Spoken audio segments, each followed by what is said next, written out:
World of Warcraft.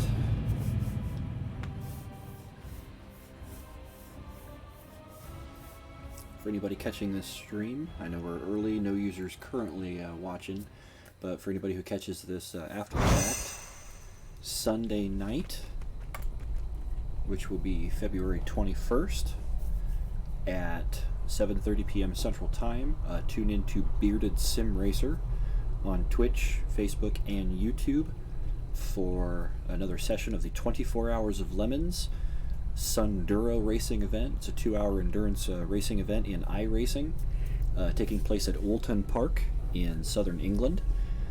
We'll be racing a eclectic mix of cars at the beautiful facility of Oulton Park, and lots of color commentary, idiotic paint schemes, and some people who think they can drive but really can't. It's a lot of fun. Join up.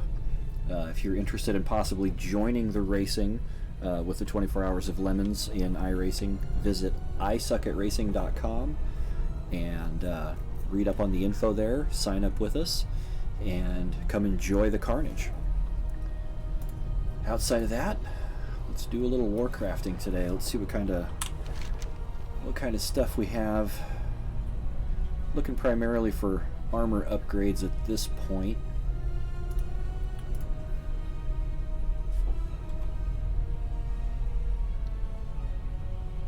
And with some of the stuff that I've got, it is kind of difficult to get upgrades. I've made a lot of stuff for myself, being a leather worker, and that gear's fairly decent. Not dungeon quality, but it's about as good as you're going to get prior to a dungeon for the pieces that I've actually made. Unfortunately, it's looking like a lot of the upgrades are outlaw. Yeah, these just not quite going to cut it here.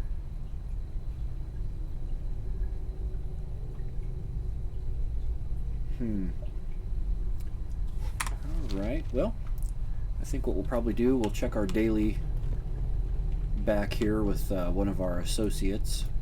See if we can send him on another run, if we've got enough anima left in our storage. If we do not, then we'll just drop out. Not looking for any serious gaming right now. We do kind of after some upgrades today. We'll check on our druid on the Alliance side, see what she has. And if she doesn't have anything, then we will move on.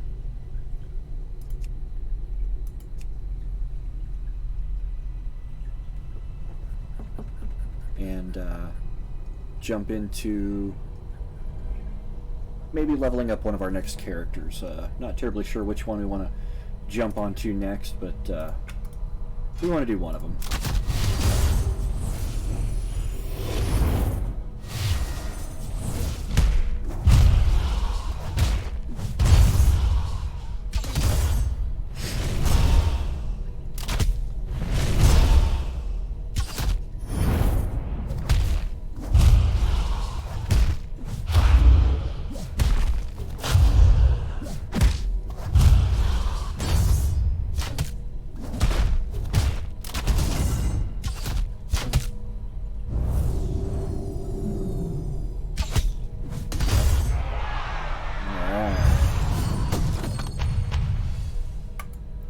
Boost our companion up to level 14.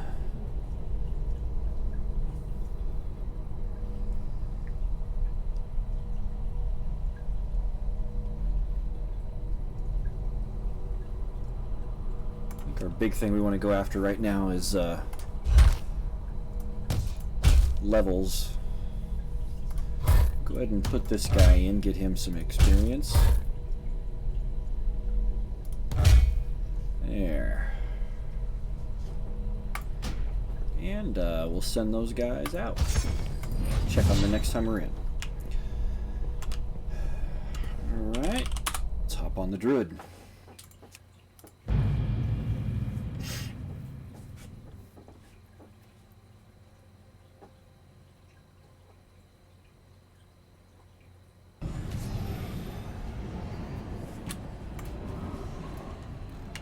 got some add-ons that could use some updating here and there.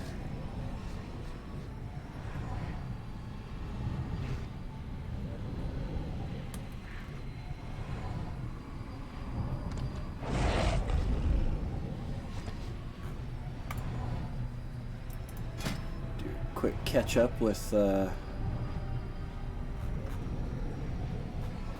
guild stuff here. Don't have any personal messages coming in for me, so guild leader on the Horde side, as I have stated before if anybody's watched, and on the Alliance side I am a guild officer for a guild full of US military veterans and their friends and family. Great place for veterans with PTSD to come and blow off some steam, or just veterans who want to hang around folks that kind of understand what life was like and have had, you know, possibly very similar experiences. It's a really wonderful group of people to hang out with. All right, let us see what there is to see.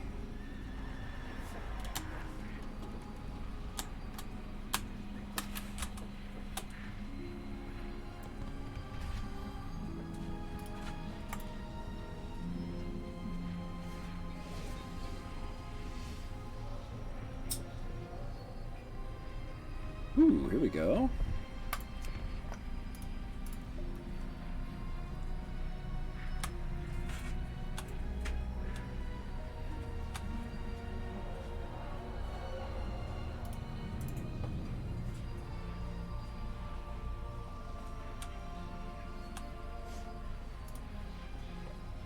A lot of armor for not my spec. Ugh. Alright, so it looks like we're heading to Ardenweald again.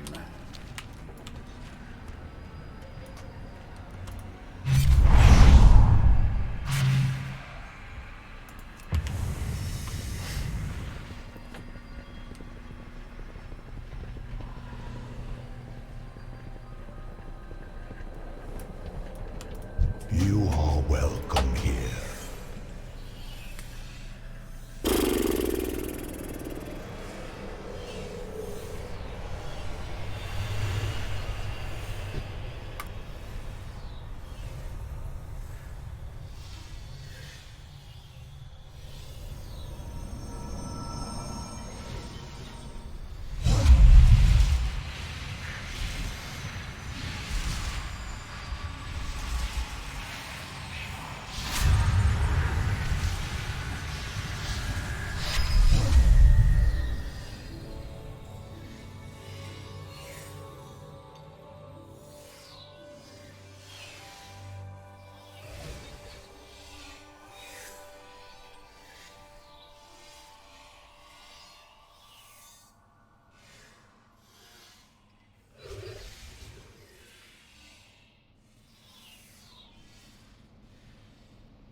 Alright, we have landed. Let's head up the hill and see what we need to do. Looks like we need to speak to Zyhad. Who is Zyhad? Let's go find him.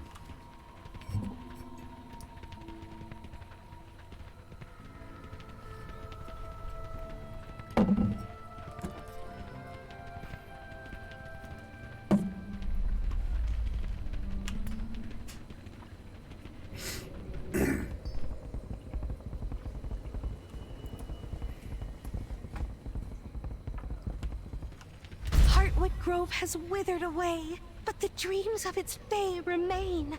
Can you help Zahad collect them? Tend to the tree. Dreams grow into hope. Nourish the acorn with lost song and laughter. Play a song to soothe the Silk Strider. Alright. Great looking mount.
target.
Looks like I was reading the wrong quest earlier.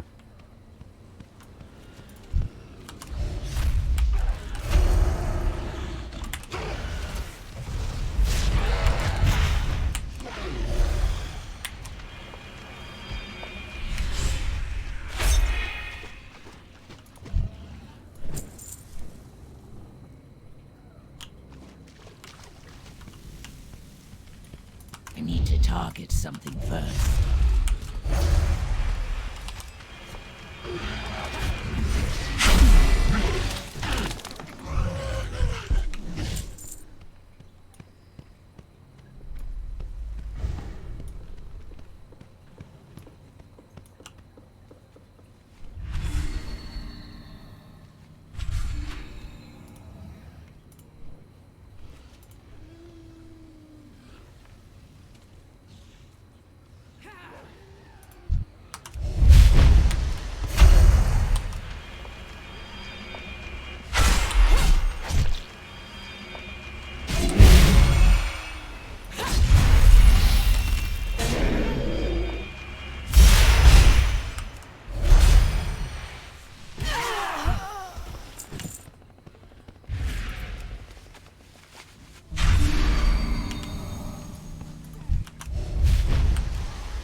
From one sapling.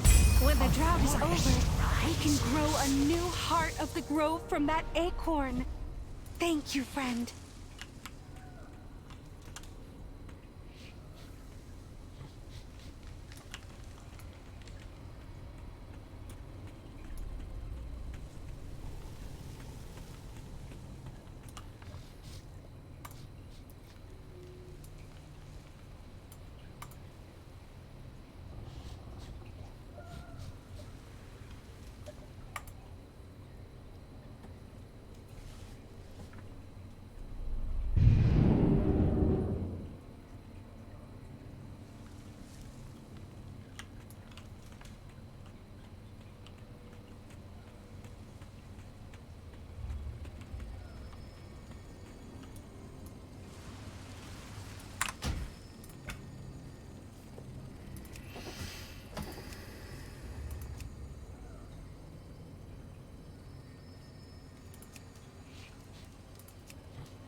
to figure out a little bit of performance issue here.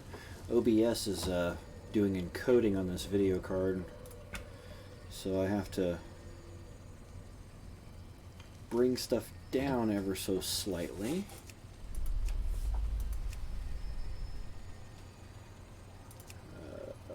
Let's go to trilinear on that.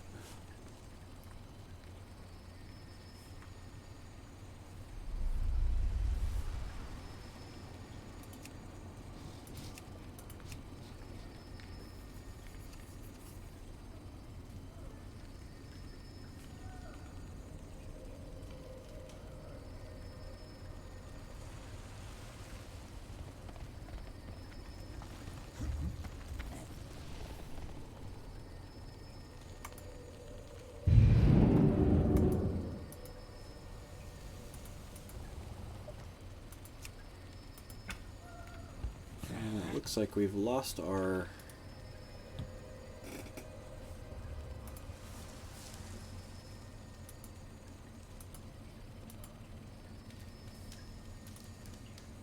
there we go.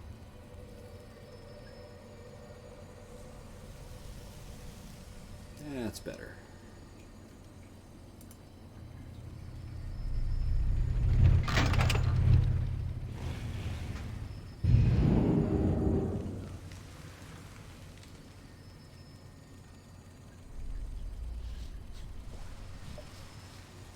Still not pulling frames that I'd like to see. I want to keep things nice and smooth for everybody. Let's see here.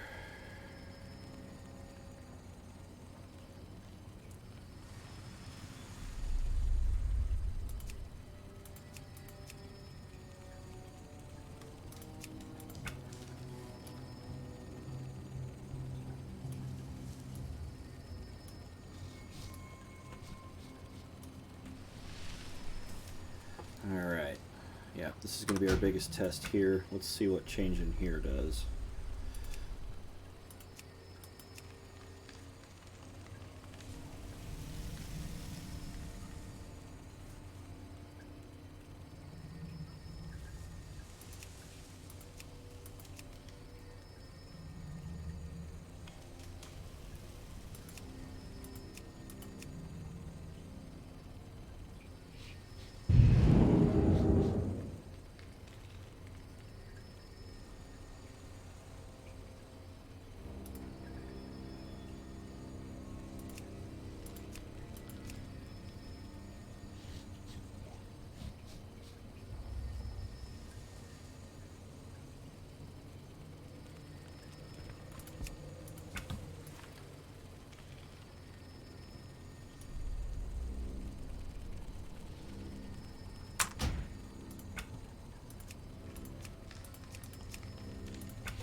Let's see what that does for us. That should hopefully keep us locked at 60.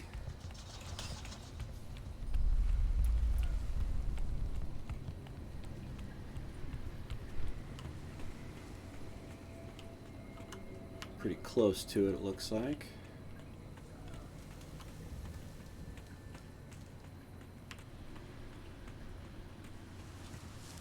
Alright, yeah, workload is decreased on the video card since it's not quite as crazy of an output, so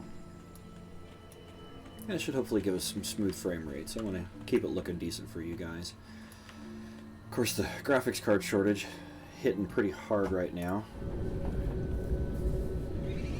Even for something like Warcraft, modern horsepower while streaming, is actually needed if you want to run stuff turned up. And interestingly enough, Warcraft did turn on the ray tracing. Things like spell effects have ray tracing turned onto them now. I've seen some clips of it. Looks pretty nice. Still has the nice cartoony look that we've come to love from Warcraft, but with that advanced lighting effects, it's brings a little bit of depth into it. Alright. Let's log back out to our menu here. And let's figure out who we want to bring next.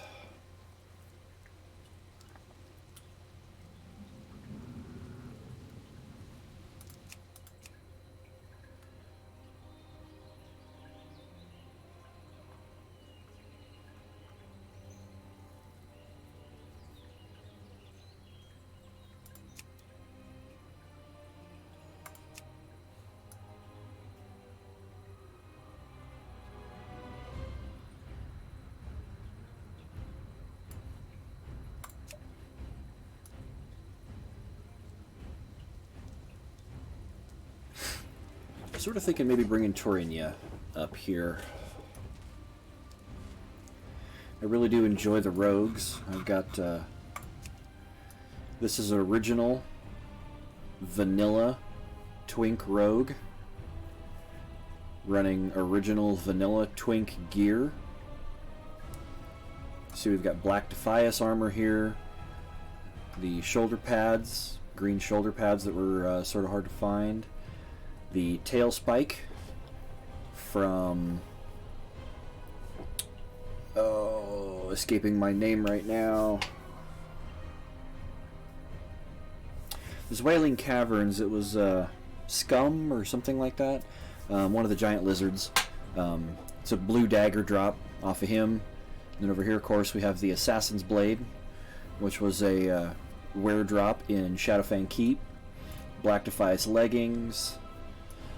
Turned him into an engineer at level 150 engineering. You can make the headgear. It's one of the only headgears you can get at the vanilla first PvP twink level, and these add extra stamina.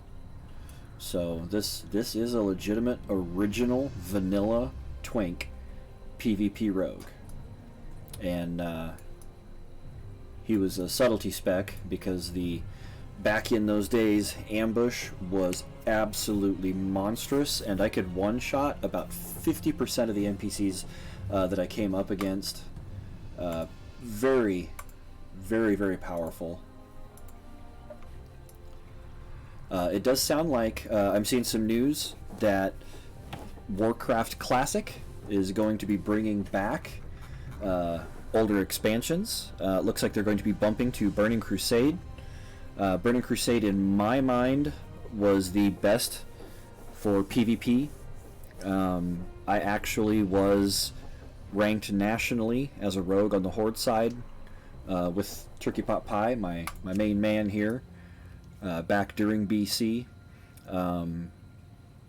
Pretty much 100% of the time, if I went into a battleground, I would lead the battleground in damage done, honorable kills, as well as objectives. Alteric Valley was one of my favorites at that time, and I would get between 3 and 5 tower captures and graveyard captures, as well as lead in damage and in killing blows. And so I was stacking up honor kills like crazy. Didn't quite make it to the point where I had a title. I was right off the edge of that, but when I went into a battleground, people knew my name. Turkey is a vanilla era rogue. He has been around since the beginning. He's almost as old as my 16-year-old son. So he's been here for a very, very long time. He is the oldest character I've had. He was the very first character that I ever made.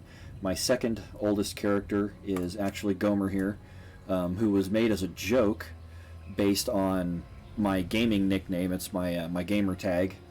And the only pet that this guy's ever had is the pink flamingo rare spawned Mazernachi from outside of Thunder Bluff, and he has had that since about the beginning of Burning Crusade. Been a long time since he's had that. That's the only pet he's ever had, and he has that pet at max level. Unfortunately, he's not spawned here. I'm not really sure why. Should enter the world really quick here and just make sure that I spawn. The name is a play not only on my nickname, but also on the old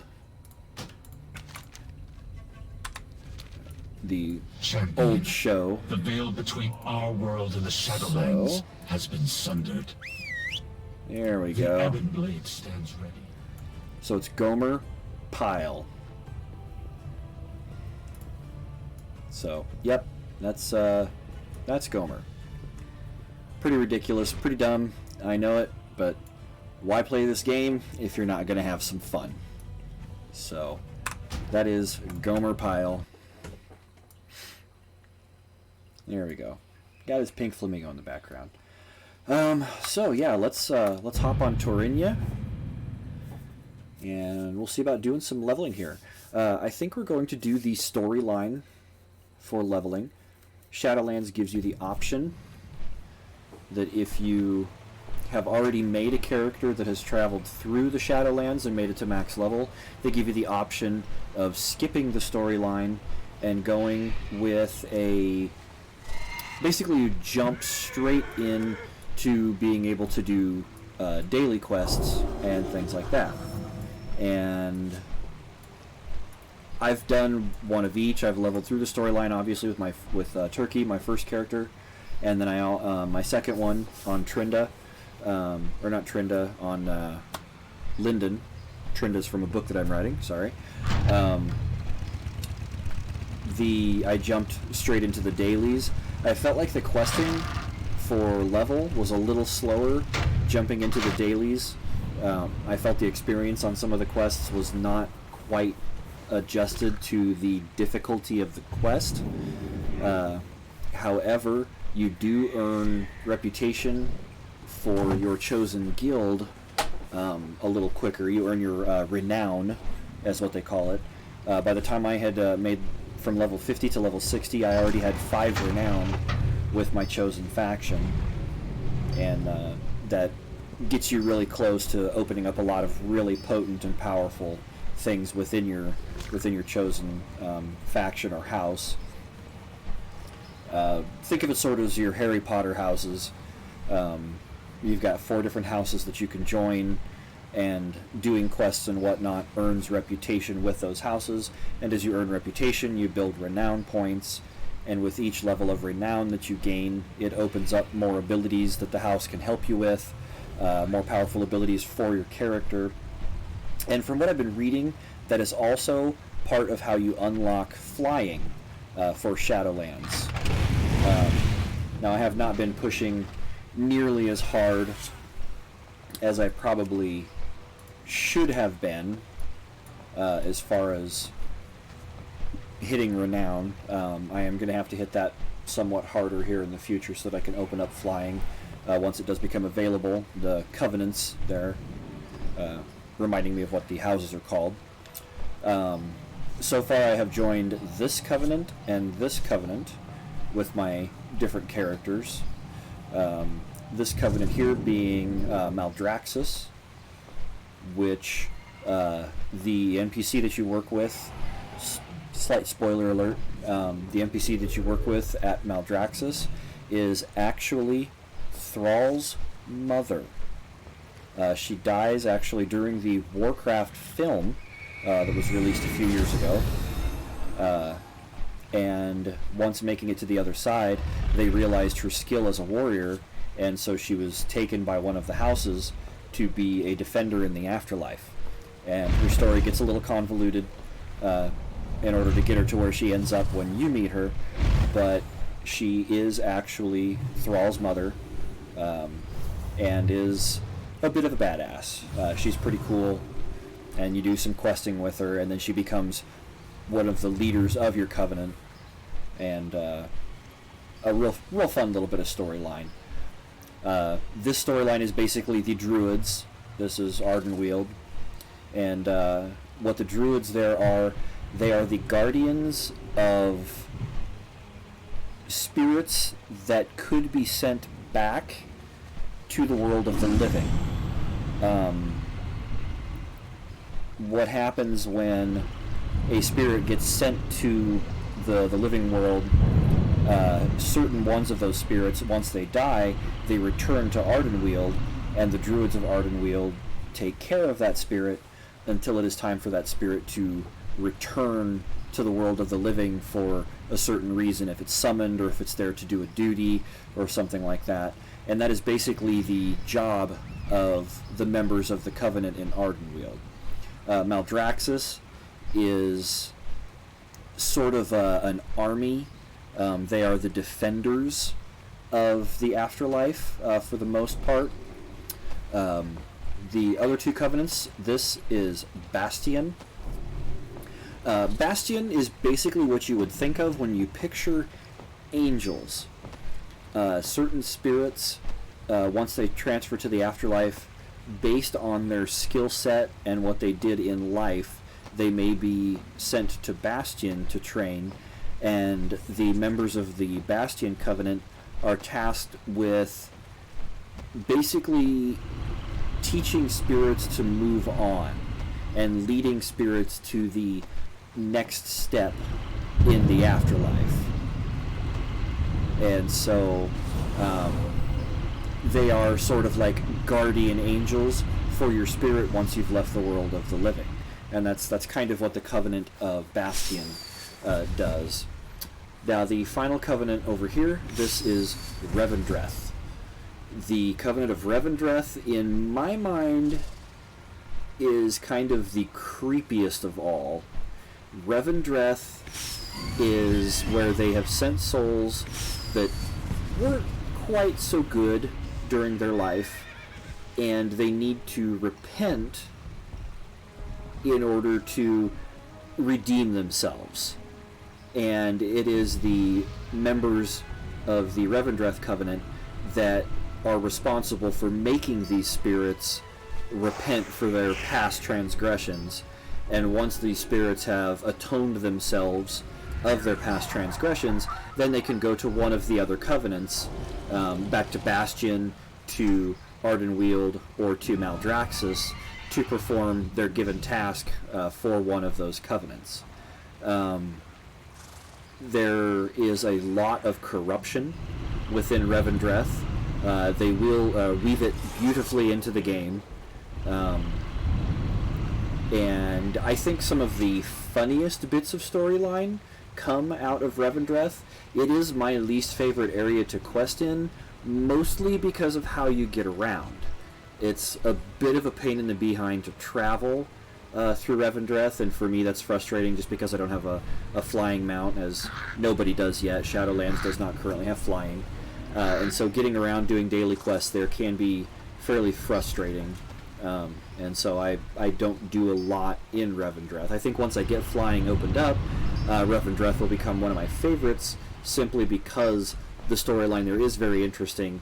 You meet some seriously entertaining characters out there that become a lot of fun. They become daily quest givers and things like that. And the corruption portion of Revendreth leads well into a lot of the dungeons, as well as the progression into the next content patch that will be coming out here before too long. I think that's probably going to be centered fairly heavily around Revendreth and the things that take place there. As you level up via storyline, Revendreth is the final place that you go prior to reaching level 60. And so, as far as the storyline of you in the Shadowlands, Revendreth is the most advanced portion of that storyline. But I'm not terribly sure which covenant I want to jump into as yet with my Alliance rogue. My Horde rogue obviously went with Maldraxxus. His playstyle fits very well with the benefits that you get of being part of that covenant. A lot of folks that play Druid or other similar nature-based players will go after Ardenweald, just because the benefits that you get from there lend into basically your normal gameplay of something like a druid. It's basically just an extension of the druid features that you already have come to learn how to use, and so it's easy to use them. It's very much the same with Maldraxxus and rogues. The abilities from Maldraxxus fit the gameplay that a rogue is used to. And so I may end up going with Maldraxxus with this rogue again just because of that. I do have, a full gamut of other characters. I've got, warriors, paladins. I have a wizard that I'm leveling up. I've got, warlocks is maxed out, hunters, things like that. They're all ready to begin questing out here. And so I think I've got pretty good opportunities to be able to jump into these other two covenants. I'm definitely interested in seeing what Bastion has to offer, probably for my paladin. It just kind of seems like a paladin-esque a feel to it. And Maldraxxus, or Revendreth, I think, is going to be an interesting one as well, just because I think that the questing out there, especially after I can get some flying mounts, or a flying license, I think that's really going to be entertaining. So... But I think we're going to go ahead and accept the quest Champion, to go out the there. veil between our world and the Shadowlands has been sundered. The Ebon Blade stands ready. I await you in Stormwind. Come, before the icy grasp of death claims all of Azeroth. High Lord Darian Mongrain. He is Death Knight. Lich King era is when he ascended, so he was part of the Lich King's army, or was a Death Knight, so to speak. It wasn't a part of his army, but he was a Death Knight, and now he basically heads up the Order of Death Knights. He's kind of the Death Knight faction leader. So we've got a little bit of mail. Oh yes, Titan Residuum. Get a little bit of gold for that.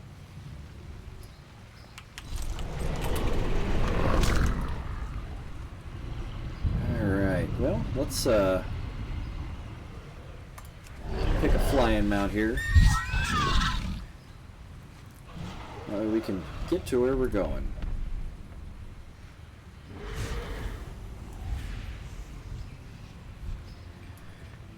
Let's see. I want to go ahead and abandon these older quests.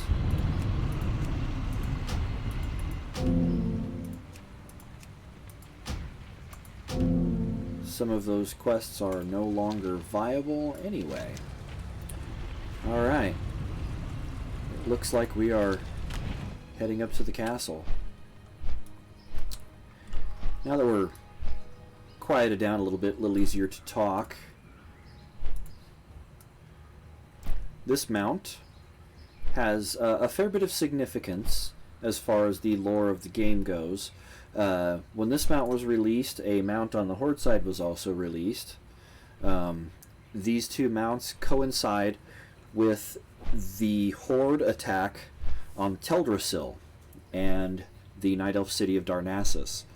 Lady Sylvanas, in her quest for power and domination, decided that the Horde should attack on the World Tree of Teldrassil, and they attacked so fiercely that they ended up basically burning Teldrassil to a shell, to just a husk.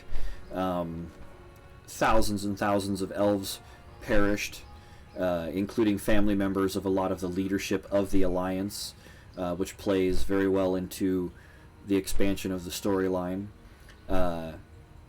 This particular mount, if I can open it up here on my mounts, see if we can find it here.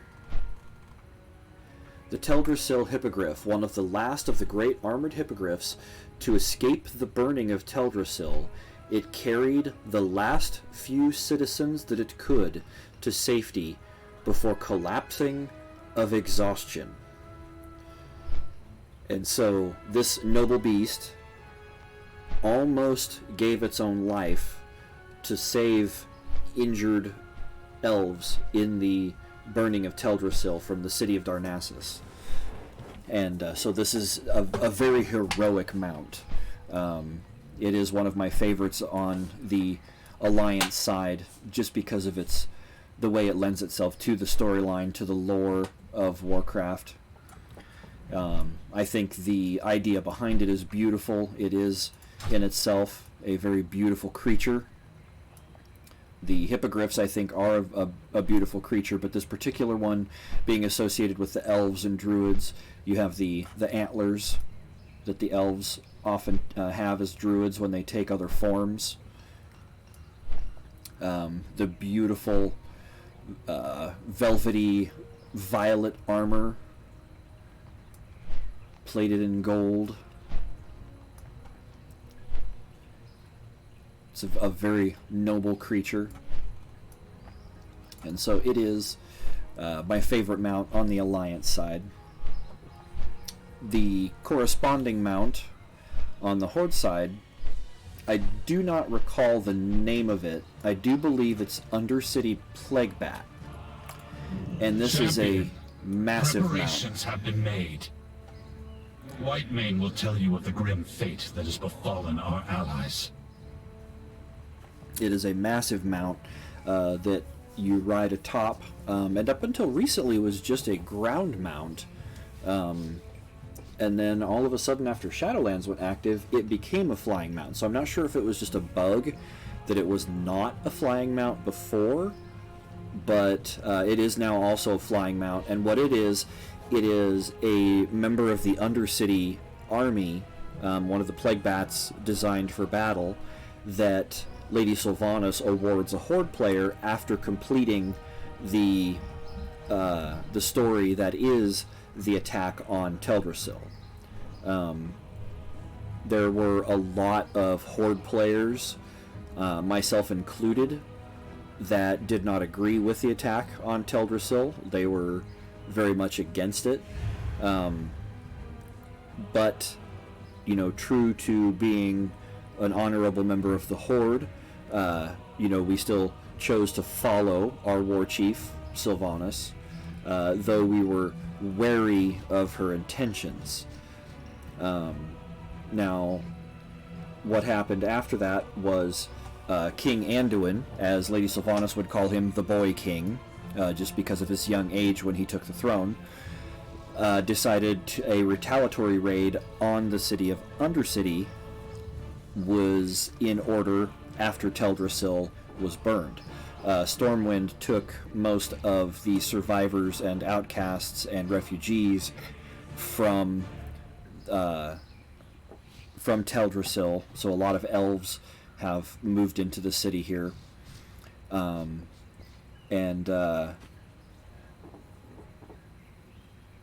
the idea was that a lot of the Alliance members now, there was many more of them in Stormwind and Ironforge, and other strongholds of the Alliance, but they felt that they should have a rightful home, and a home that was actually taken from the humans,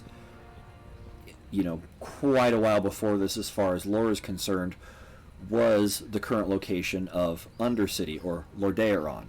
Lordaeron was the human stronghold. It was actually more powerful than Stormwind, and the king of Lordaeron basically ruled over all of the lands surrounding Undercity.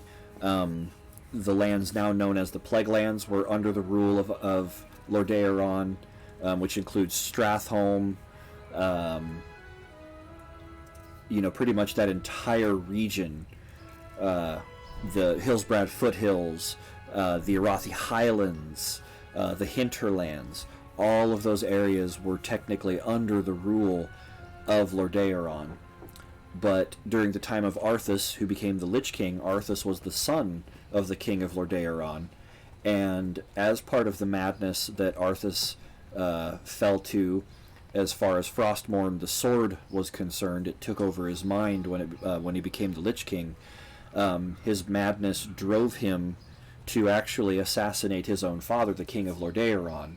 And shortly after this happened, that is when the fall of Lordaeron occurred, where most of the city was razed, destroyed, most of its inhabitants destroyed, as well as a lot of damage to the surrounding area, the village of Brill, areas like that. And during this reign of terror from Arthas, this is when he also decided that he wanted to attack the then High Elf, now known as a Blood Elf, stronghold of Silvermoon. And in doing so, he captured one of the daughters of King Windrunner. There were 3 daughters. You've heard this name before. Sylvanas' last name is Windrunner. She has 2 sisters, one of which stays very allied with the Alliance throughout much of the storyline. What happened to Sylvanas Windrunner, she was basically taken into a mental slavery. She was killed and had her soul extracted, and her soul was basically bound to Arthas, and so she turned into sort of a lich for Arthas. But she still had a lot of her prior memories, and through her own willpower, she was able to break free of Arthas, which is part of the storyline of the game Warcraft 3. It has a great playthrough of Sylvanas freeing herself from the grips of Arthas. So she becomes the Banshee Queen. And that is how you know her as the World of Warcraft takes off, and she is the leader of the undead, because in order to have a power that was enough to try to battle Arthas, which was her main objective, she needed an army. She went back to the ruins of Lordaeron, and with the help of these banshees that she freed, the ones that you see in the game, the little white flying creatures that stay with her, she was able to resurrect many of the fallen humans of Lordaeron, and those became the race of undead that are played in the game. They were actually brought back specifically by Lady Sylvanas to be her army. So they technically are humans, but they are beholden to Lady Sylvanas because she is the one who had them resurrected. I think this is an interesting twist, which is why the undead are my favorite race to play in the game. I thoroughly enjoy that twist in the backstory. I'm writing a trio of books, and in book 2, a human and a blood elf actually are in a relationship during the time that Arthas goes crazy, which is also the time frame of the culling of Stratholme, which is a Time Walker dungeon, a very fun dungeon to go through.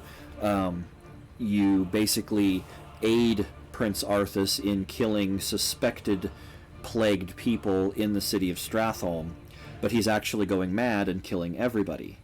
And so you end up protecting some of the people in that city when he goes mad.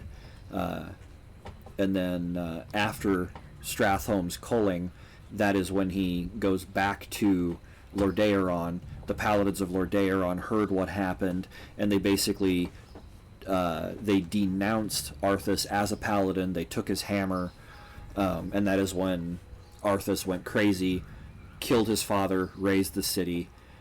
The human character that I have was part of that. He was killed during the razing of Lordaeron, and so he comes back as an undead and has to battle through losing much of his memory,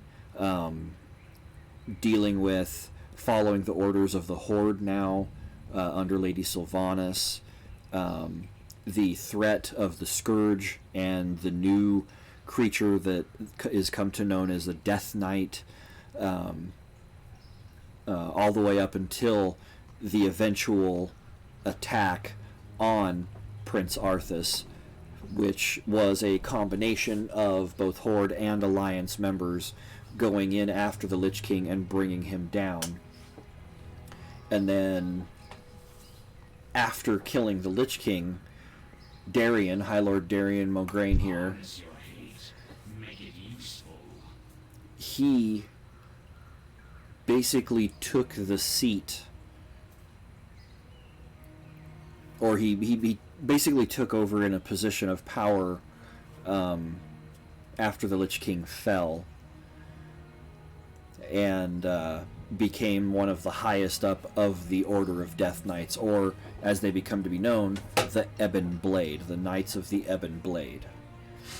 So, very beautifully intertwined storyline. It is, in my opinion, one of the best storylines in all of gaming. A lot of people will trash talk on Warcraft, but they trash talk on the gameplay and the animation. They never really can trash talk on the storyline, because the storyline is so well thought out and so beautifully intertwined that you just can't really help but like it. And as a player of both the Horde and Alliance, leveling up multiple races and classes from both factions, you know, I have learned both sides of the story.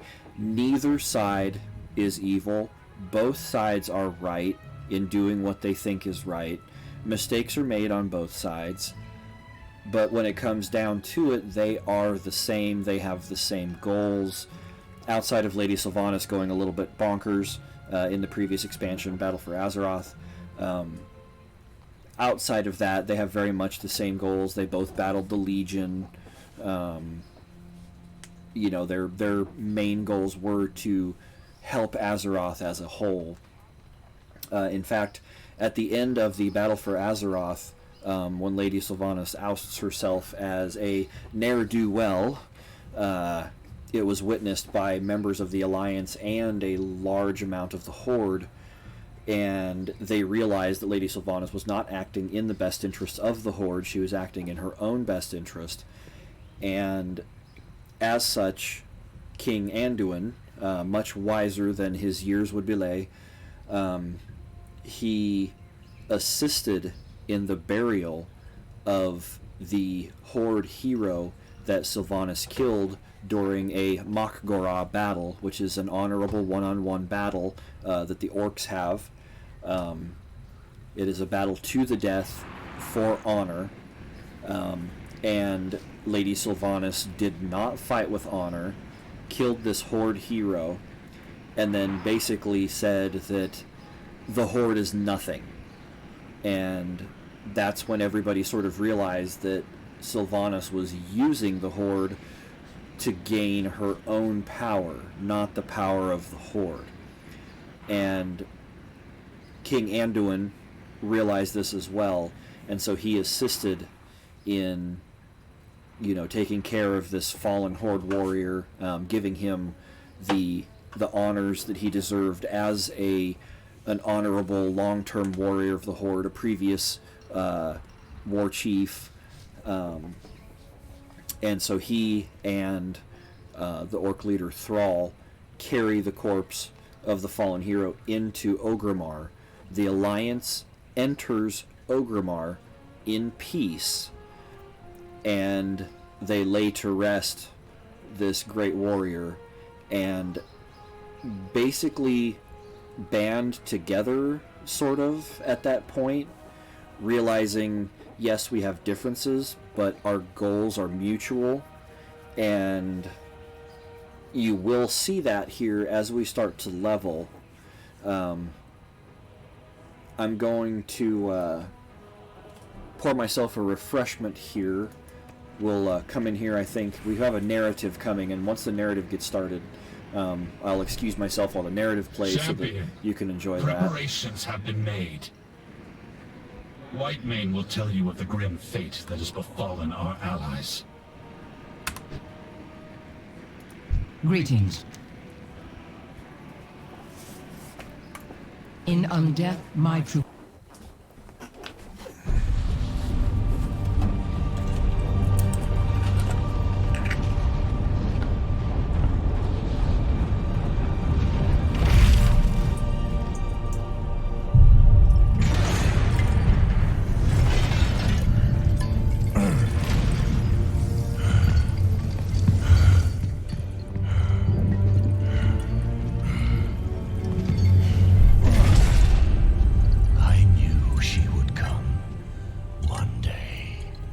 Seize this power for herself. Instead, she has has done the unthinkable. Now, she will come for them all.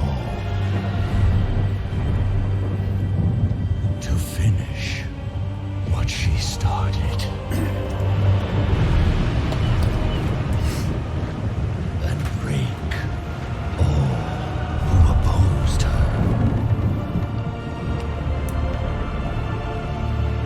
Those who held Azeroth together will be in her sights.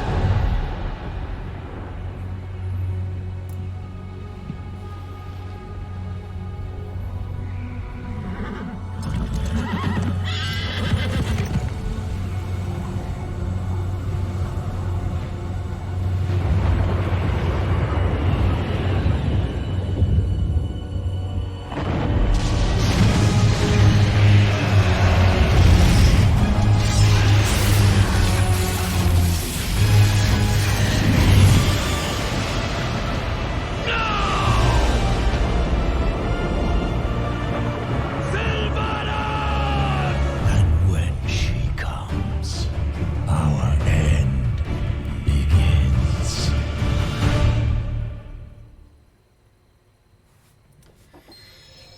So there you see it. Acheris, the stronghold of the Ebon Blade, has moved to Icecrown Citadel. My Deathgate will take us there. High Lord Bolvar Fordragon has recovered from his battle with Sylvanas Windrunner. He awaits us, along with our allies.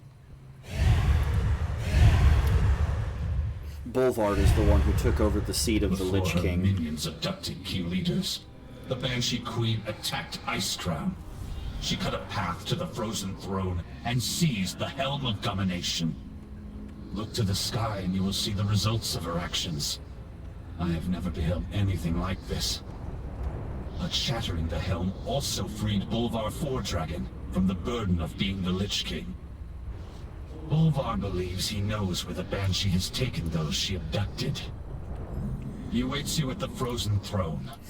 The leaders of the Alliance and Horde have gathered with him.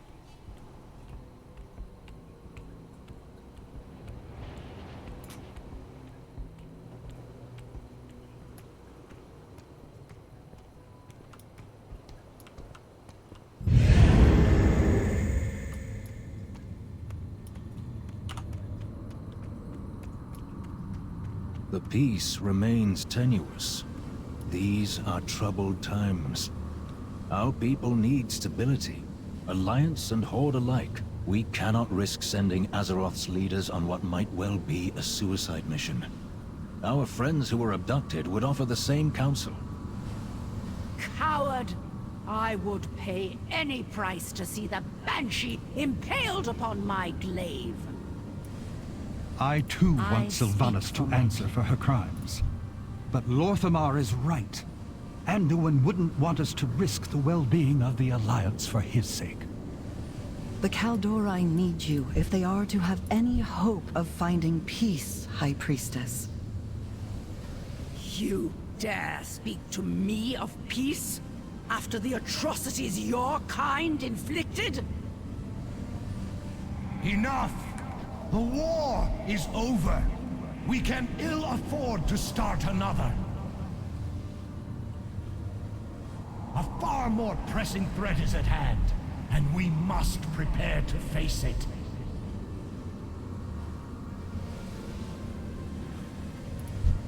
We will face whatever comes.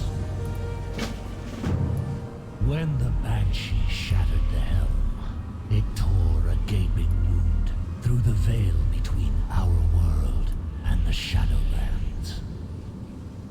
During my vigil upon the Frozen Throne, I caught fleeting glimpses into the realms of death. Among them, I saw a place of inescapable darkness. That is where you must go, if you are to save those Sylvanas has taken. Together, we can open the way.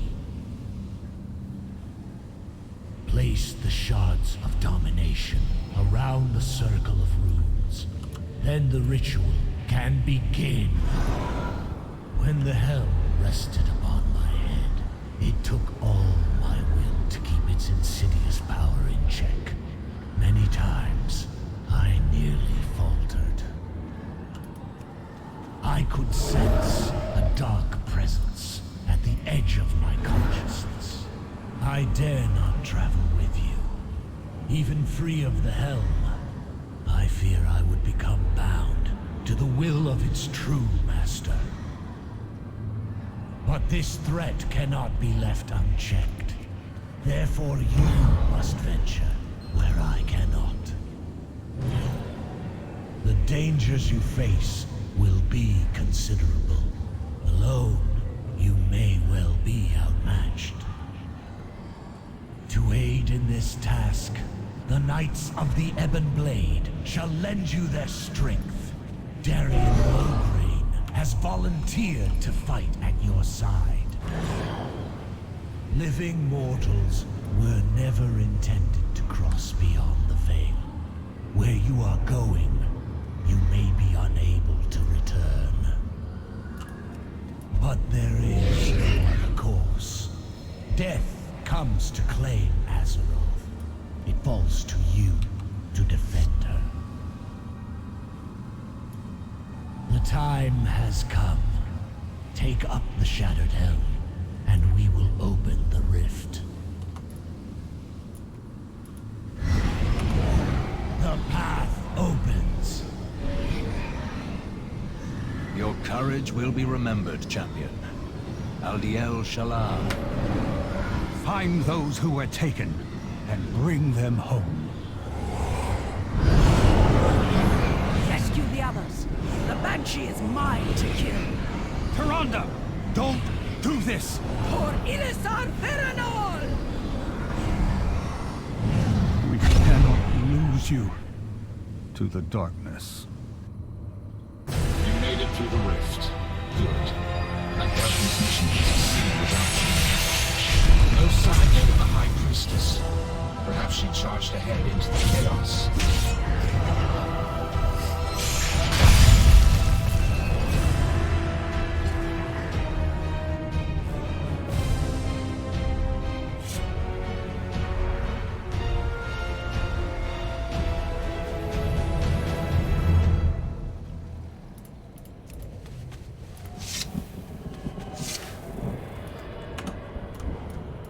All is not lost. Not yet. We will see through to the bitter end. A shadow of hope remains.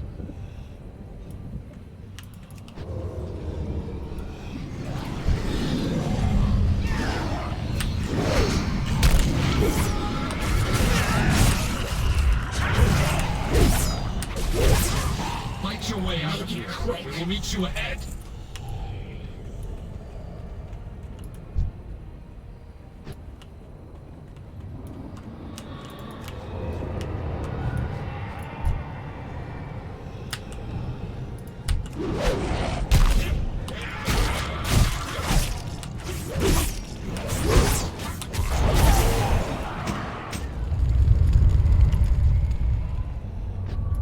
Regroup with your fellow knights. We will not be far behind.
is no place for the living.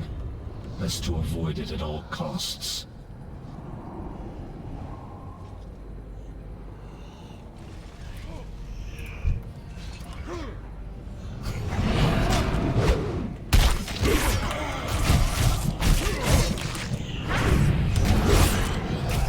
We are establishing a forward position. Go. Make sure we hold it.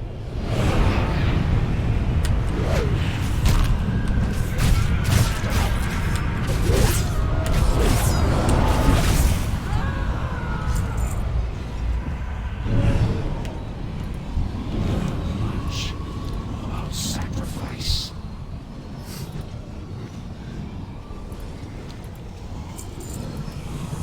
This clarion will signal the Ebon Blade to converge on your foe. Use it wisely.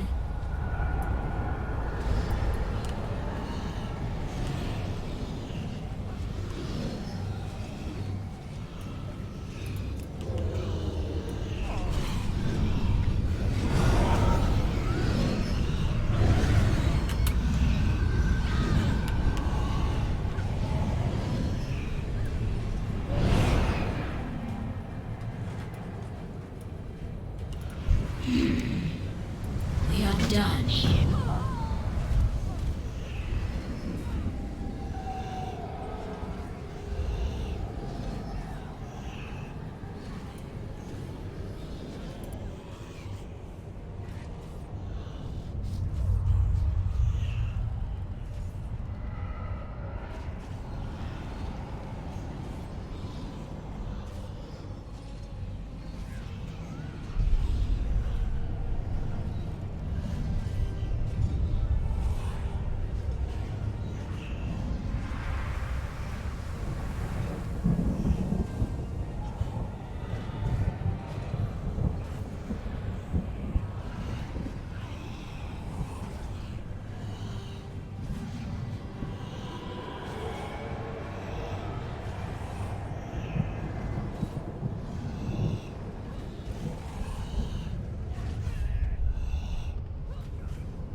Rally up ahead. Go!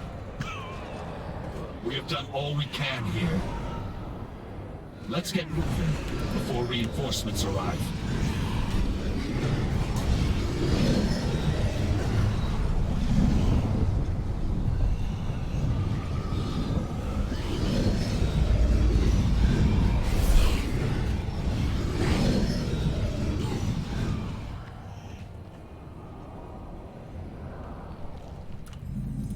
We are driven by a single purpose.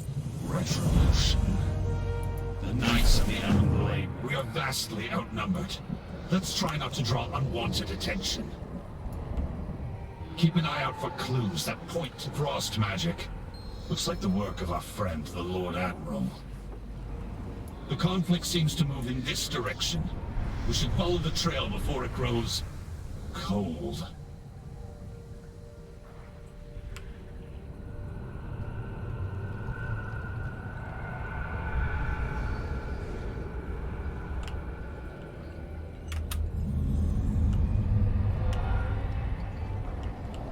More of Lady Proudmoore's handiwork.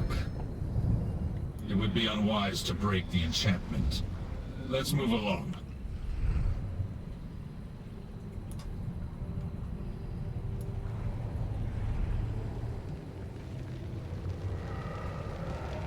The Lord Admiral is truly formidable. To have bested one of these monstrosities. Hold! What's that up ahead?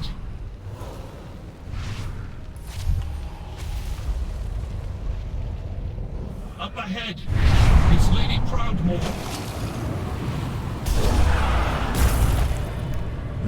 Looks like we've secured the Lord Admiral. I'll signal the Ebon Blade to advance. I will do. Thank the light you found us.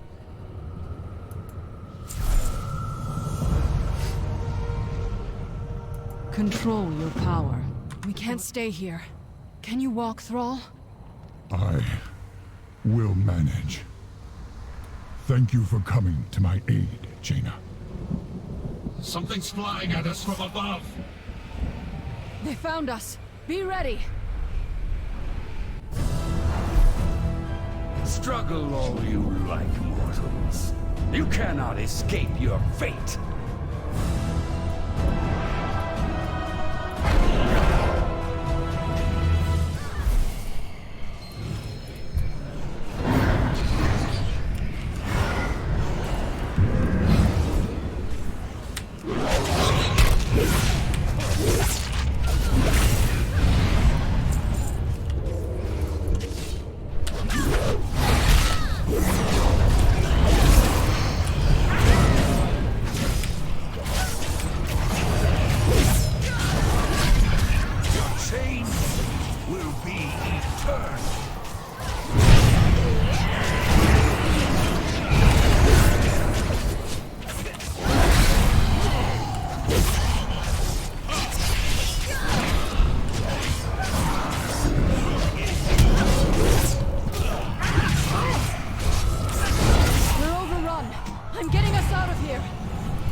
Distracted. The illusion won't hold for long. Hurry! I will never forget. The Alliance will endure. Be careful who you trust. There's a cave just around the bend. With any luck, we can reach it before they notice. Let's hope so. Our captors won't be pleased you managed to slip past them again. You will not evade our grasp, mortals.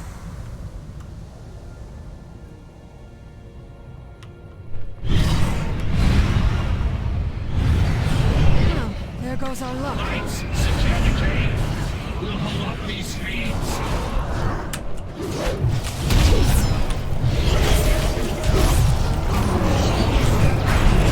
I need help.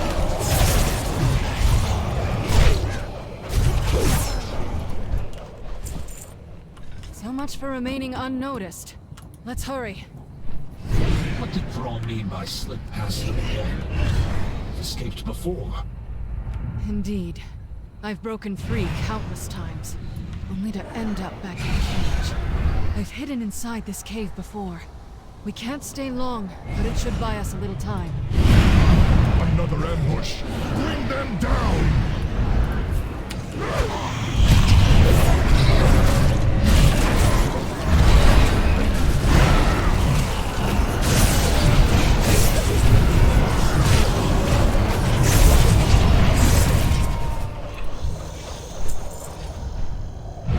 Lord Admiral, before we found you, did you see any sign of the Night Tyrande, here.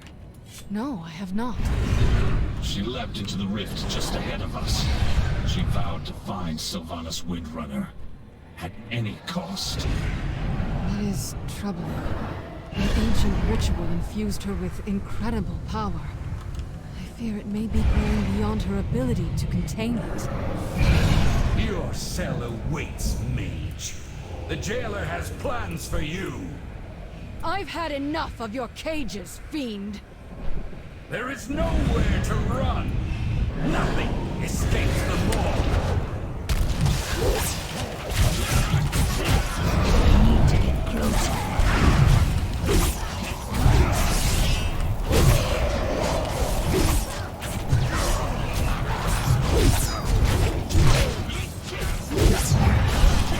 These allies of yours are insignificant. You will all end up in chains. Not if we end you first.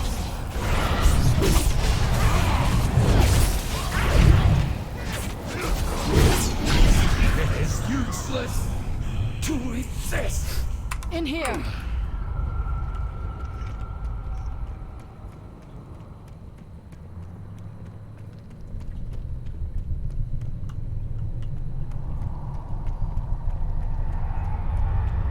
We should be safe enough here for the moment.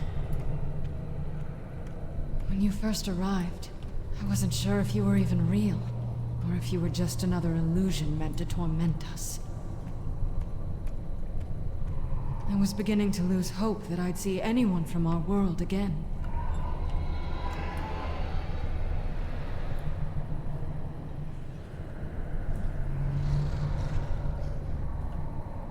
We cannot let the world fall to darkness. A single spark can set the world aflame. We all have our ghosts. I know what must be done very well. Where to begin? Denizens call this realm the Maw. From what I have gathered, it was intended as a prison for the most foul, irredeemable souls that ever existed. Something has changed. Pure, noble souls are being held captive here as well. They cry out in torment. Indeed. And one of their tormentors, and ours, is Sylvanas Windrunner. It seems she has made a powerful ally. The Shades whisper of someone called the Jailer.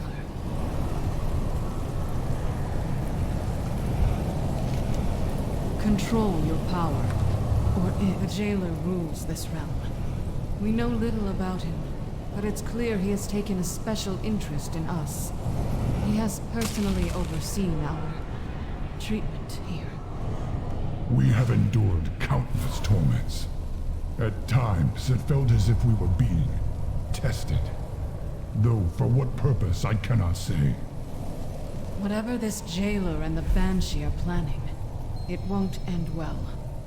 For any of us. I will never forget. I caught glimpses of Bane and Anduin during my attempts to break free. They live. That's all I know for certain. But I have found no means of leaving them all. I can only manage to teleport short distances. This nightmare feels inescapable. Countless souls are now pouring into this realm. Some have been here for untold ages. Perhaps one of them knows a way out. I can scarcely imagine the horrors such spirits have endured. I fear there's nothing left of them to save. They manifest as malevolent shades that wander the darkness. I doubt they'd willingly help us. Knights of the Ebon Blade have ways to compel the dead to speak. If we seize one of them, we can extract its secrets.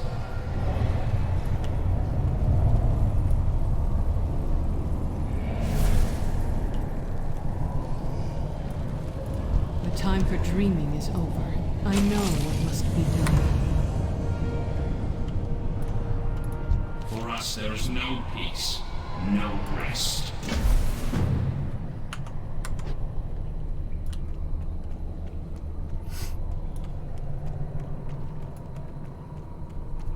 Lady Jaina Proudmoore, played by an individual that I quite love.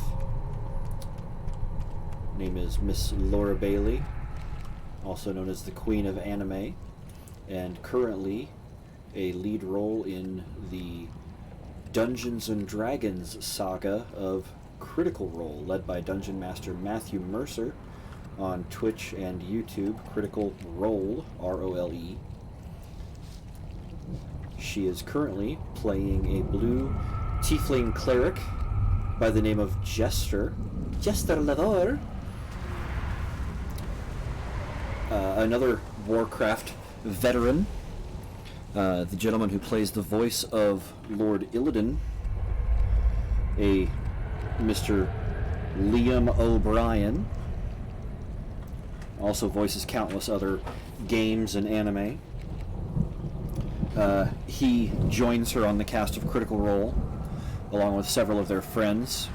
Beautiful voice acting done in the world of Dungeons and Dragons.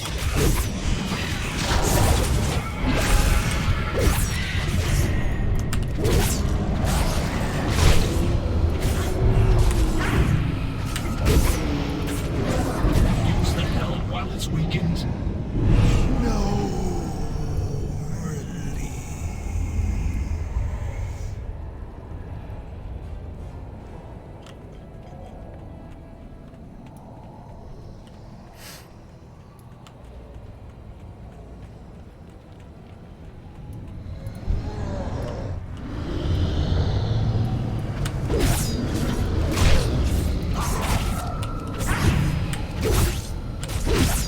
Can't attack that target. At last, the true.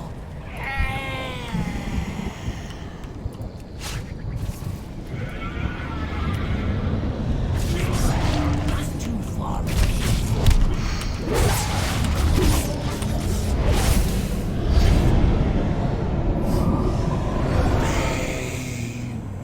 Torment. Oblivion.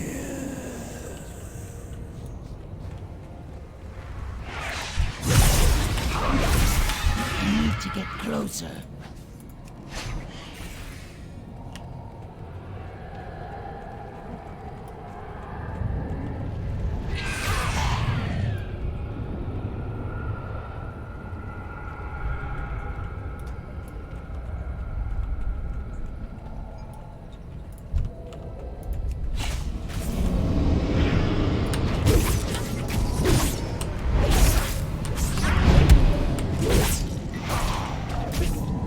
I can't attack that.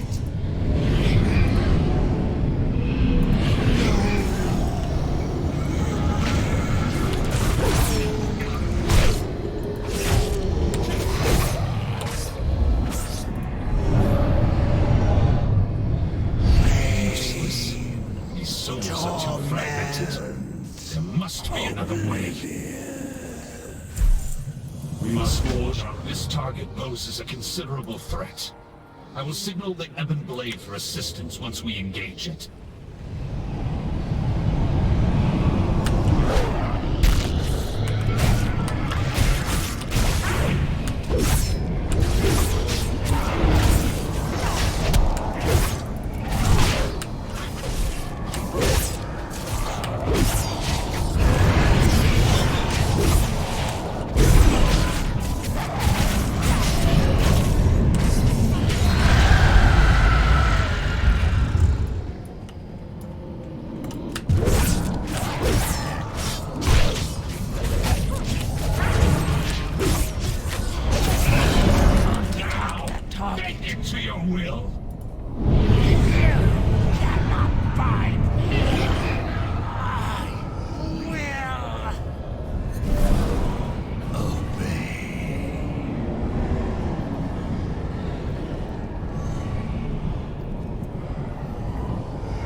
stay with us.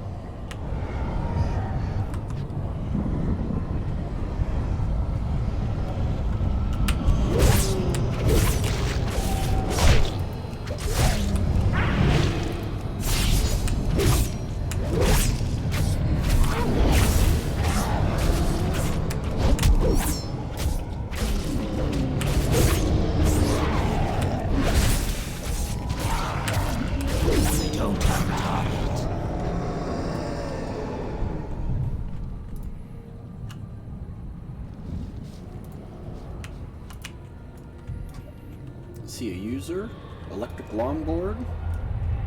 Welcome to the show. Playing through the beginnings of the Shadowlands here.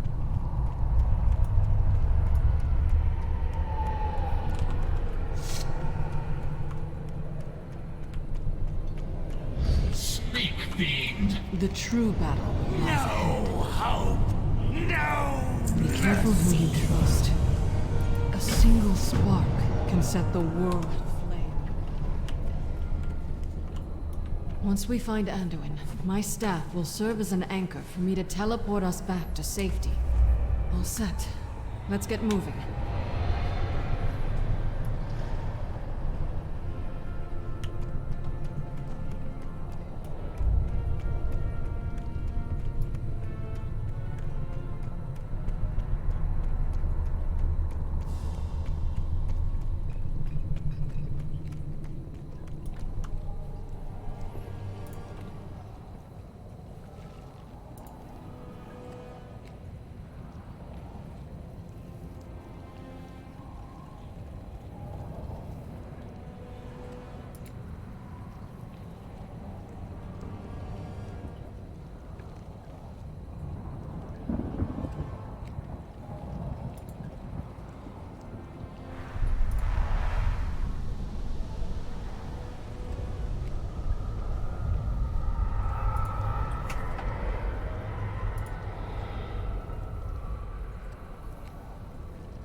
To find the Boy King.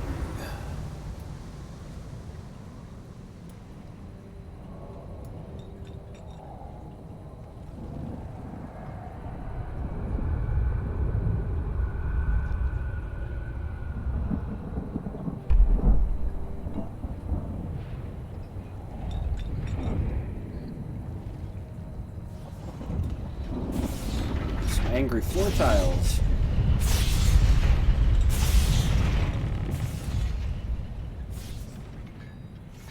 You'll notice these guys follow me in single file. Here, souls are tormented, twisted into wretched shades. Last I saw Anduin, they were taking him to the tower above. We need to find a way up there.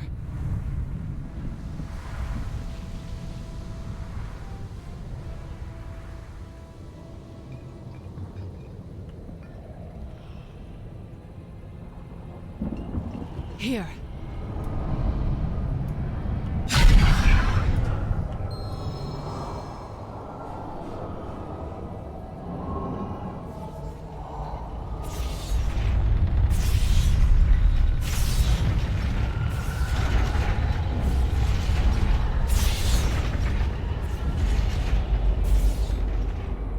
There's Anduin. Sylvanas, what does she want with him? Hold here.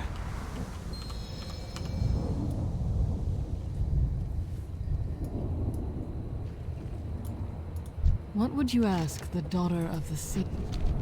You won't succeed. Such a narrow vision. You disappoint me. No matter.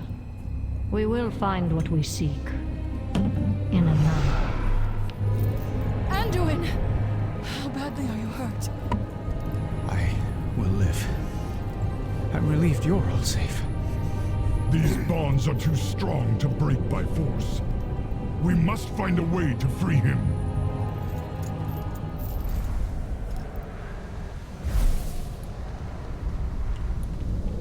Sometimes we must fight for what we believe in.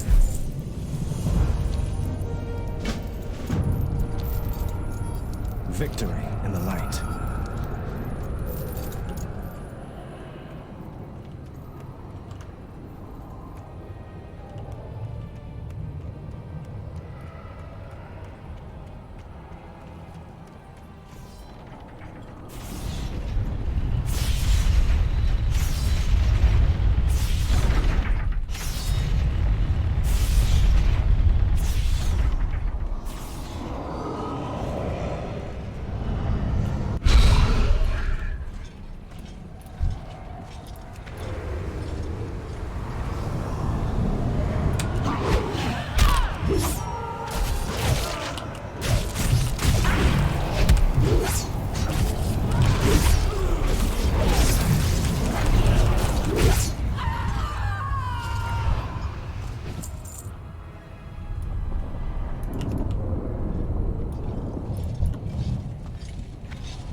Side of the chasm.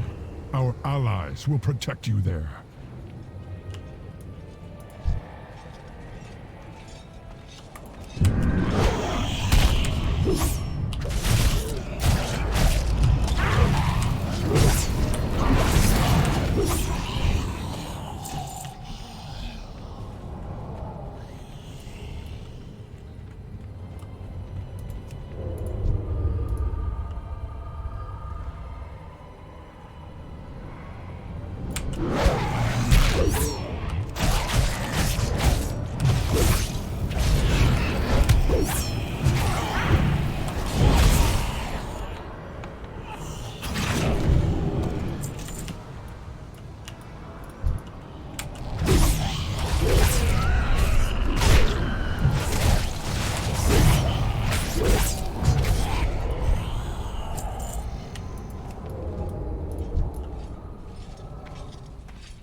Forces are positioned nearby. They will defend you.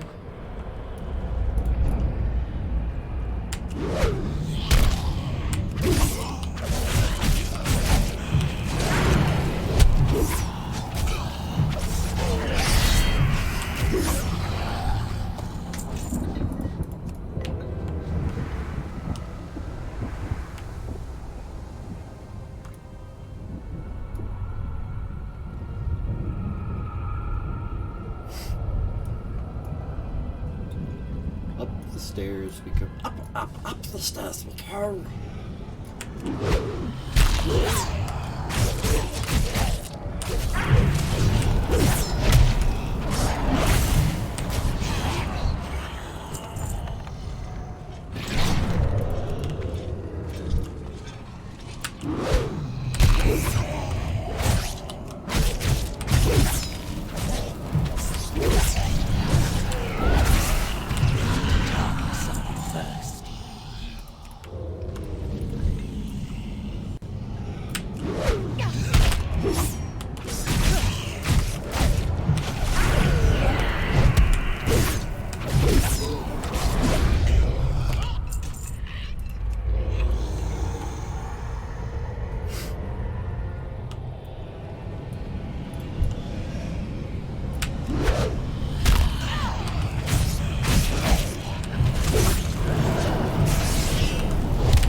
guards return.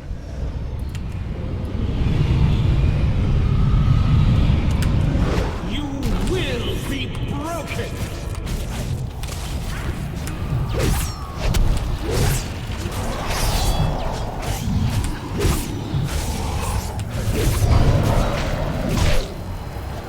All will serve the jailer.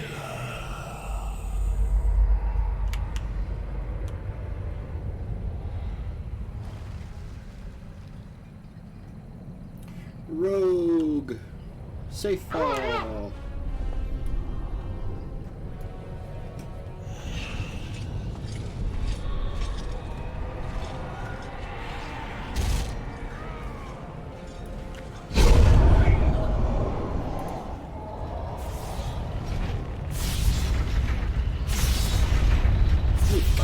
Who's about to impress us?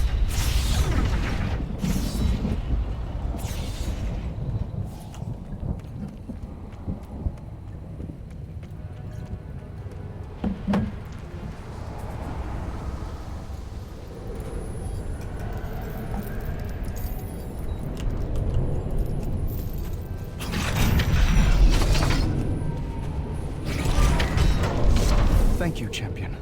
I feared I would never be free of those shackles. We should move quickly. Are you fit to travel? I will be fine once this place is behind us. Lead on. My ability to teleport is limited here. But I should be able to open a portal back to my staff's location.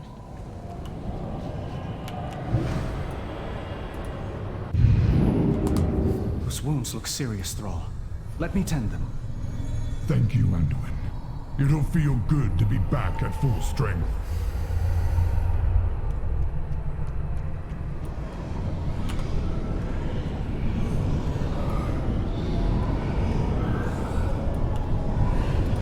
For us, there is no peace, no rest. Speak. How do we leave this place? Futile! The path sealed long ago. So there is a way out. Tell us where to find it. Waystone! That's a cauldron!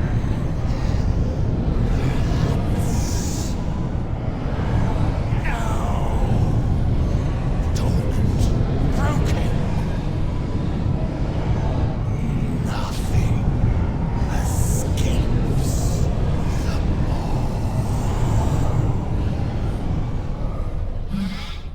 Could you make sense of what it said, Lord Admiral?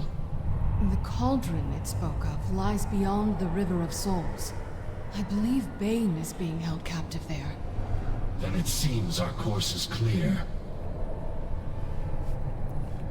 We must cross the River of Souls. We are driven by a single purpose: retribution. The Knights of the Elven Blade will not halt. We cannot leave these innocent souls alone to their fate. A long road lies before us. Our remaining forces The will remain on Alliance guard will here. endure. Signal us when you find this Waystone.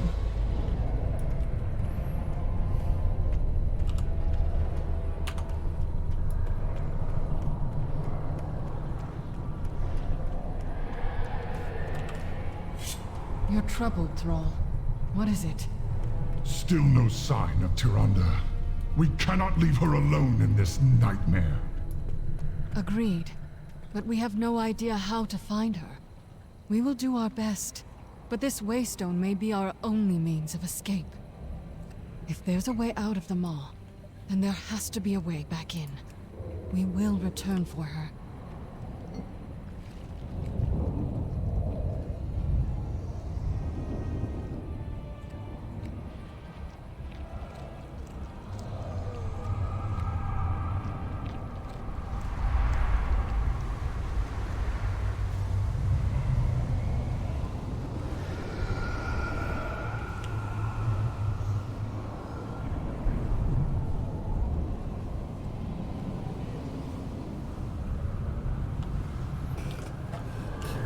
The way is shut, and the dead keep it. The way is shut. I hear something stirring. Your wretched souls will feed the coming darkness! Wretched? I heard you were soundly beaten by a force of wretched champions, witch. You will pay for that insult! The skies of your world will be darkened by the wings of my Maw-Sworn! For Azeroth!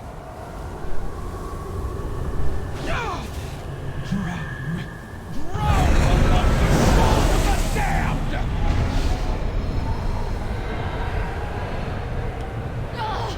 What is this madness? This sound! It's unbearable! Keep moving!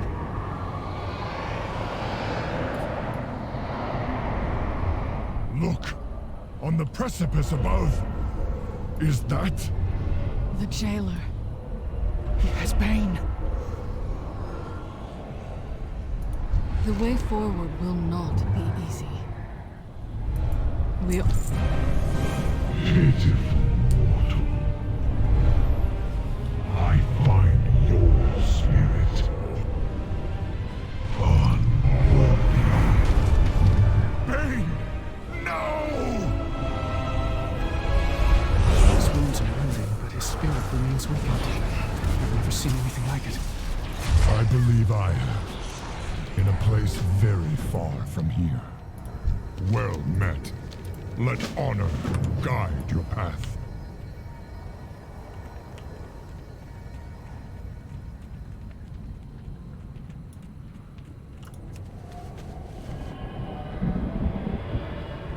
A crossbow? I prefer to strike my enemies face to face. I suppose it's got heft to it. Let's see what else we can find.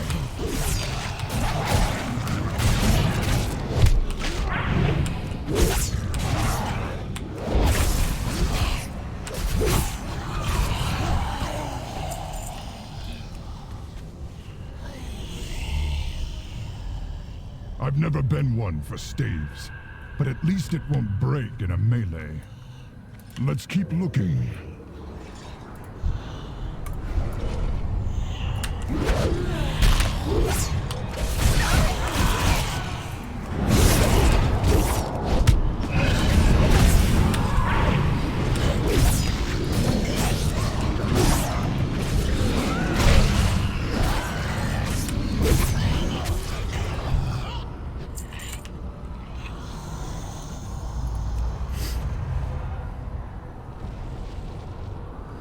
A serviceable weapon, though I've never understood why the Alliance seems so fixated with swords.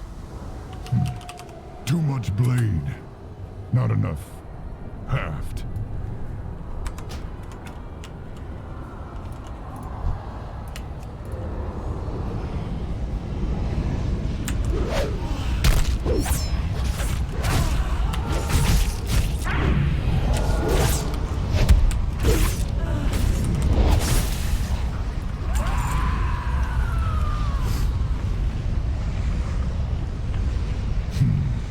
Too long a handle. Better than nothing, I suppose.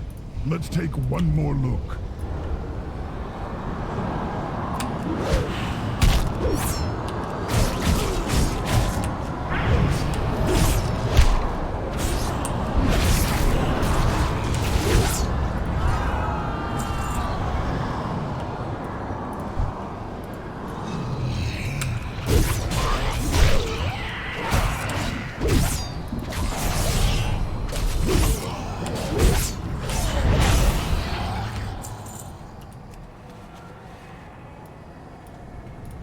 At last, a proper warrior's weapon.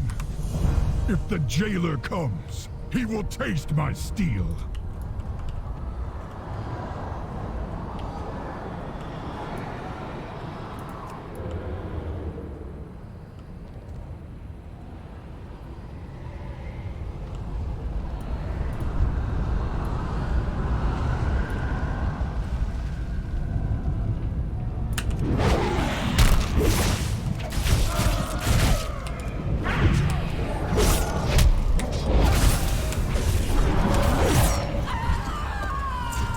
must be the dagger. Bane's blood still stains its blade.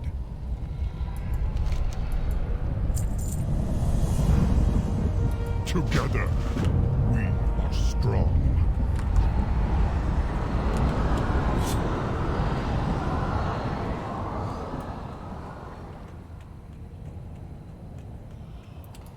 Alliance and Horde working together in the face of death. When I break the blade, be prepared for whatever comes. This curse is tearing his soul apart. You must defeat it quickly.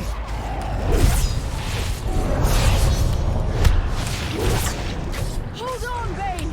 Do not let the jailer take you! I think he's coming to. Bane, can you hear me? And I thought my end had come.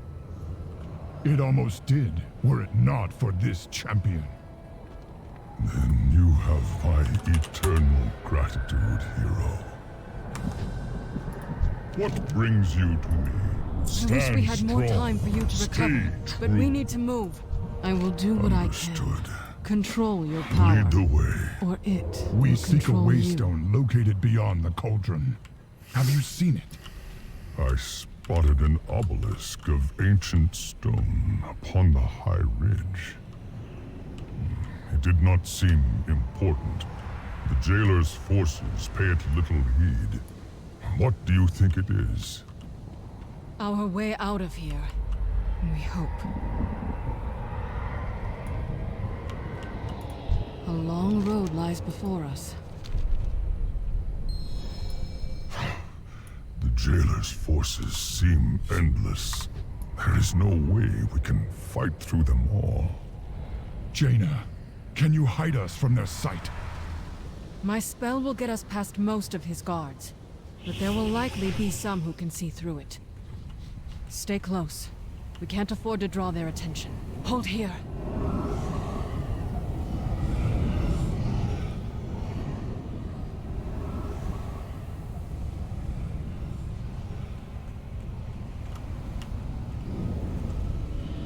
Careful. These eyes can see through my spell. The size of the jailer's army rivals that of the Legion, and it's growing larger.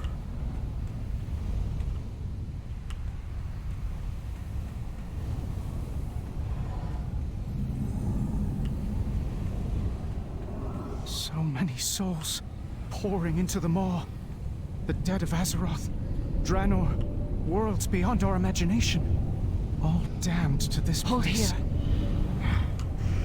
To be forged into weapons for the jailer. Despite all Sylvanas has done, I never thought she'd be part of something like this.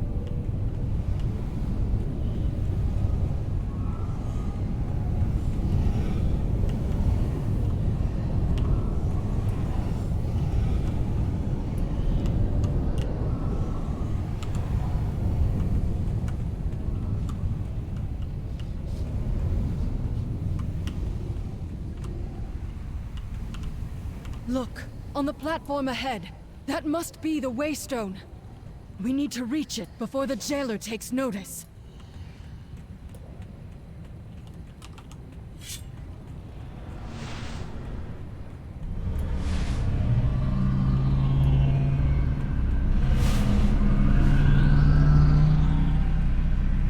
The Waystone was said to be dormant, yet it seems to be reacting to our presence. I can't find a way to activate it. I don't think the stone is responding to us. I think it's responding to this champion.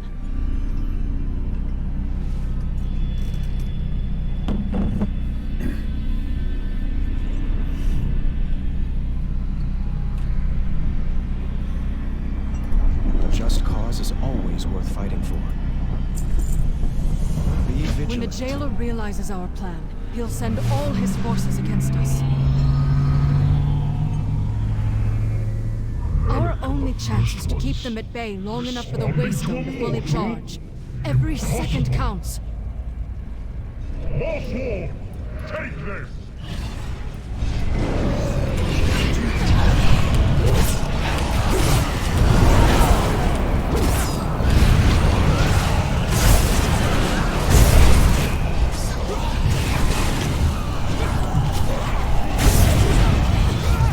Hold the line! The Waystone must finish charging!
Something's wrong.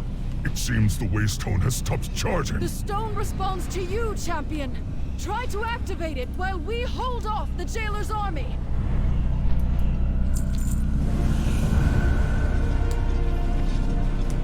Nothing escapes the law.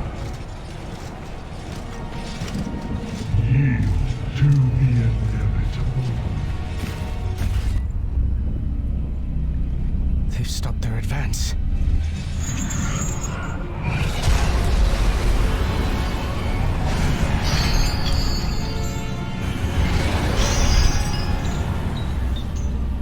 The light is with me, even here.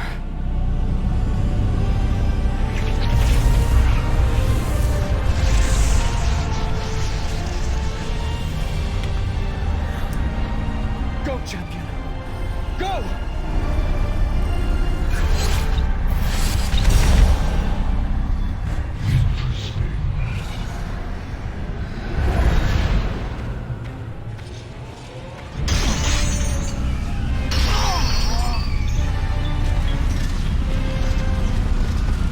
You have failed. No. I have precisely what I need.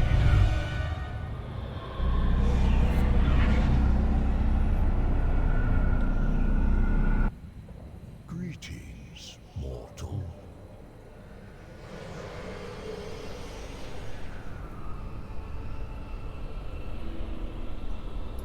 The Arbiter sees all truths. Greetings, mortal.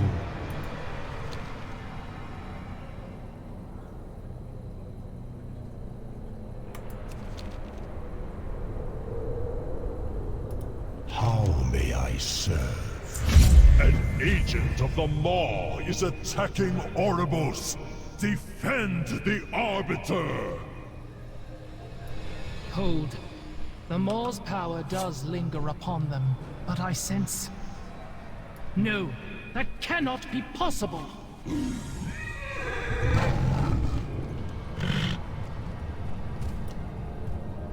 You are welcome here.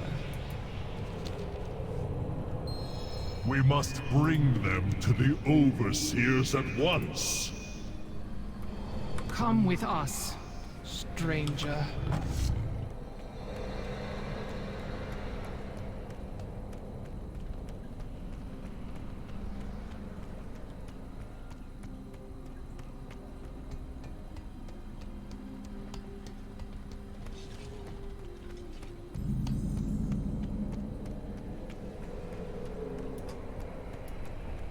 The reports from our scryers were unmistakable. The Maw shuddered for a moment, as if reacting to some change. An ill omen, to be certain. What can it mean? Overseers, this stranger appeared at the city's edge. I believe them to be a living mortal. Another unexpected development. We shall see to their reception. Every soul has its place.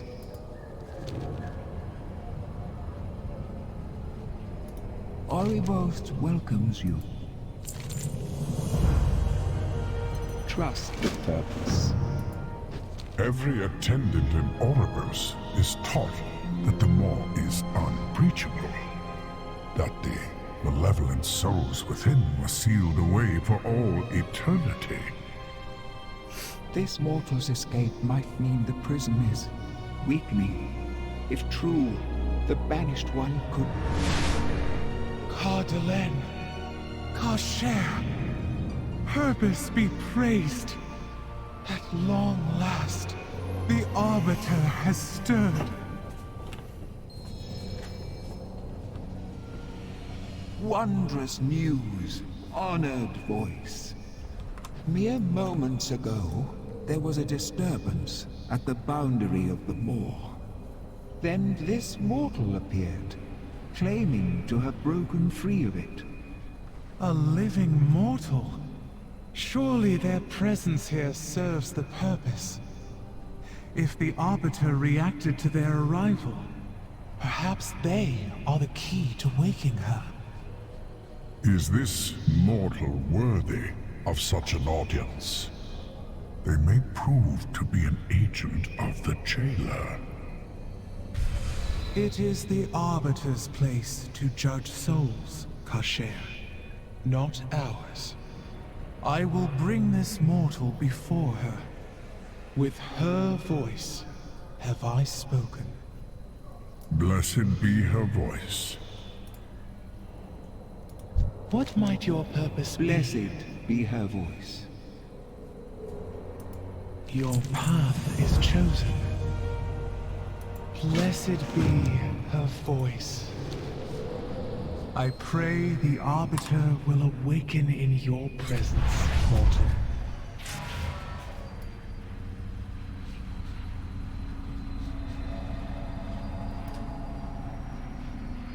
Trust in the purpose. She is unchanged, ever silent, ever still. When you arrived in Oribos, I saw the Arbiter stir for the first time in many cycles. It gave me hope that she would awaken and resume her blessed purpose. Mere words cannot describe the glory that was. Step forward, that I may show you.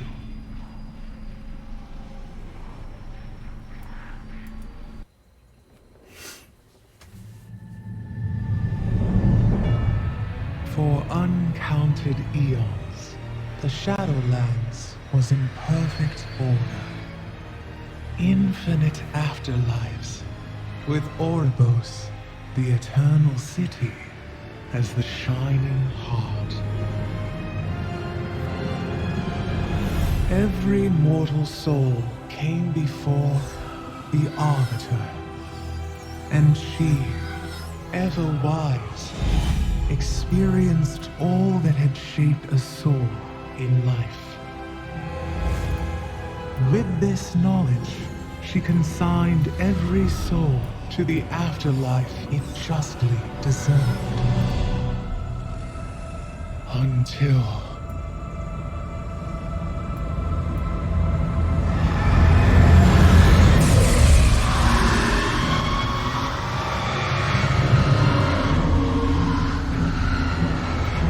in that dread moment, our perfect order was shattered.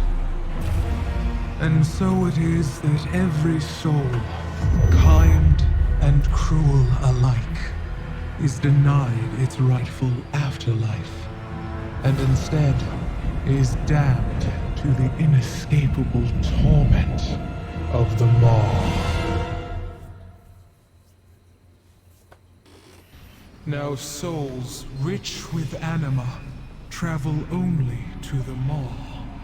We have tried everything to stop it, to awaken our blessed Arbiter, to no avail.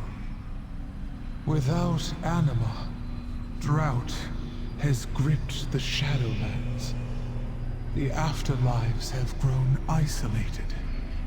Fear and uncertainty haunt us all. With countless souls feeding the jailer, I fear he may grow strong enough to break free from the Maw.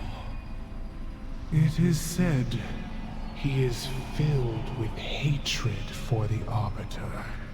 If he strikes her down, it would bring the end of everything the First Ones made.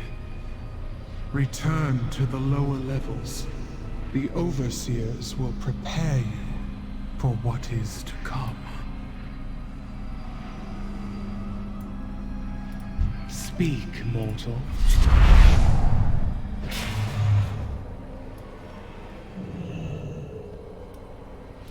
The Arbiter sees all things. Blessed be her voice.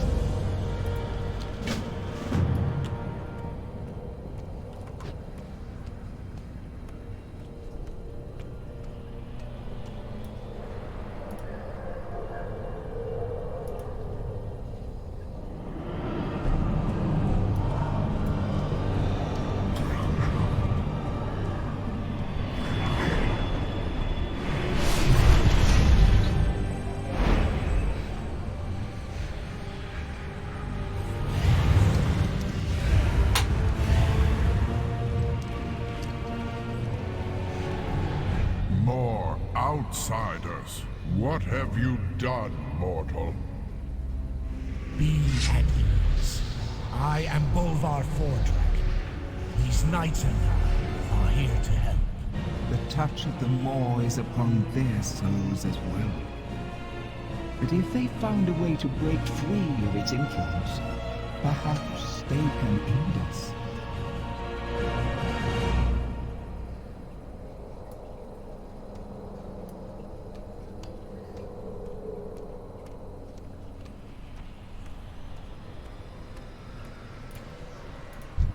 We all have a duty to fulfill.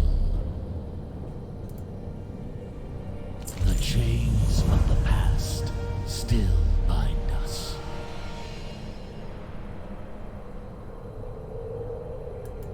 Fight for Azeroth.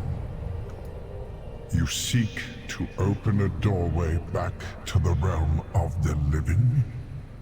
Oh dear. Oribos is crowded enough with so many brokers arriving every day. Now, Karshare, be hospitable. Mortal, I suggest establishing your portals where you first arrived, just outside the city. As you wish. Champion, please confirm where our acolytes should open the portals.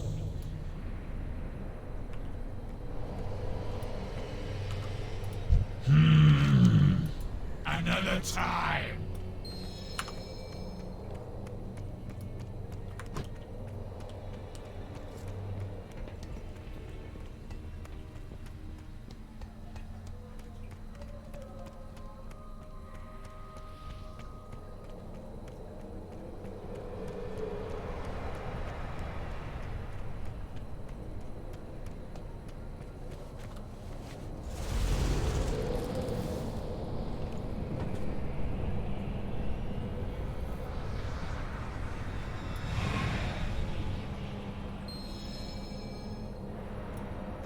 Speak your peace! Ashes to ashes! I have opened countless portals in my lifetime. but never one that connected two planes of reality. I thought death was the end of existence. Here, it seems, death is a power that offers new beginnings.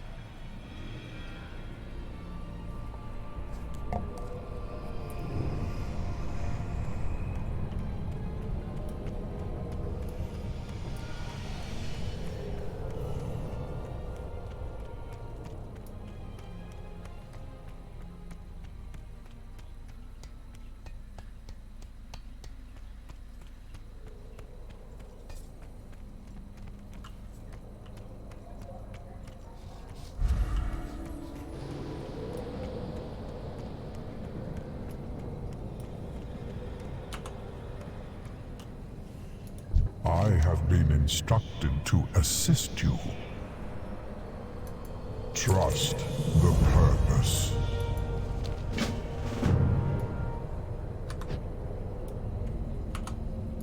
How may I aid you, mortal?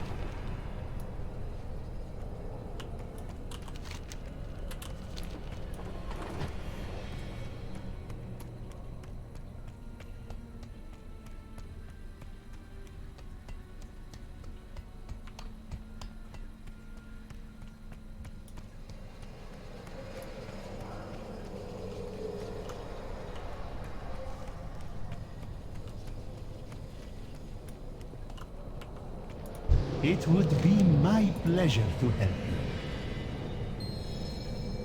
Come back if you need anything. For you, I offer only the finest. You struck a hard bargain. Good show. All goods and services for sale. Remember, everything has value. How may I assist?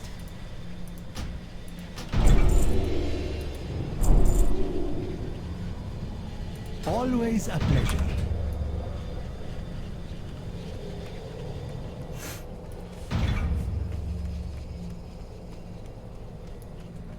Getting some professions. This particular character I leveled very quickly from 0 to 120, and so I didn't pick a profession for her during that time. Everything is negotiable.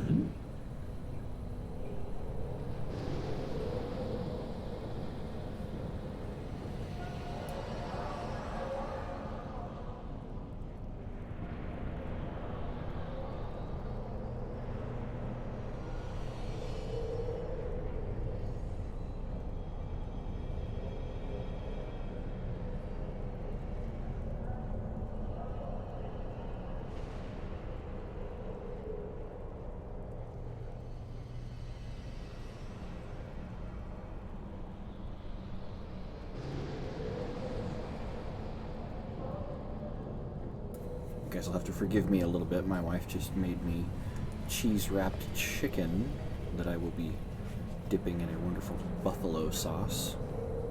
Yes, be jealous. My wife lets me play Warcraft and cooks yummy food for me. Ha. Everybody, if you find a spouse that'll do this for you, marry them. Keep them. They're hard to find, and they're awesome to have.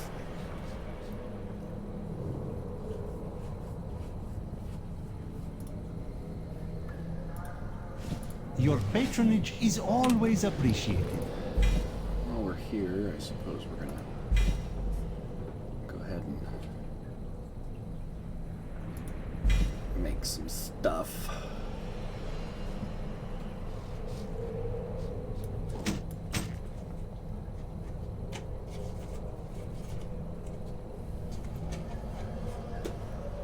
May I tempt you with my wares? Well, let's see.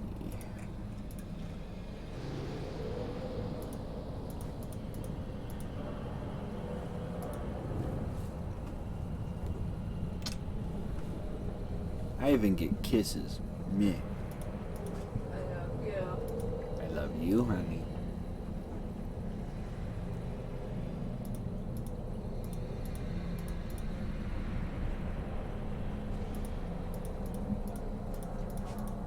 That was a short trip. Back already.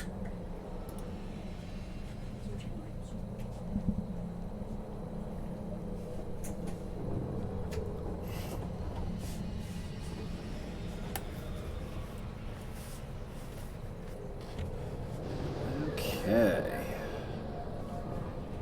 Until our next transaction.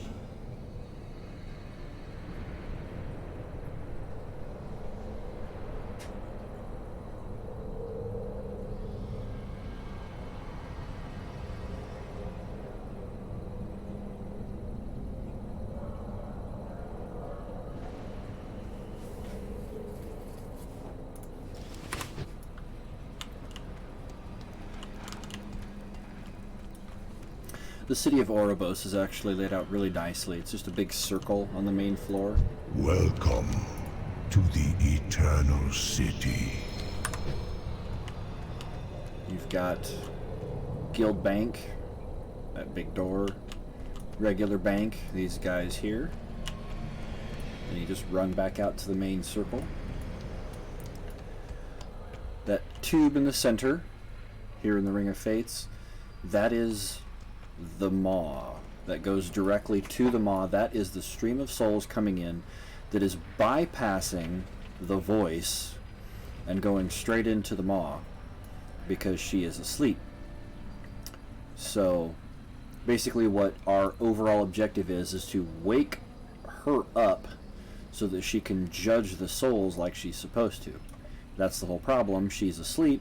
All the souls are bypassing her, going directly to the Maw, making the Maw powerful, and causing all of the other realms of the dead to weaken. And the way you get there is these little portals here. Go to the lower level, jump into that hole, and it teleports you to the Maw. And then there are various ways of getting back. Obviously, one of them is setting your Hearthstone here in the city, which is what I've done with most of my characters that are up here anyway. But you can see the city is just a big circle. The people that we're talking to are in the Enclave. The Hall of Shapes here, this region, this is for all of your profession training, you know, your cooking, skinning, blacksmithing, all of that, plus the supplies for those are in this area. This is the Hall of Holding that we just left. This is your banking area. We'll be walking a little bit here.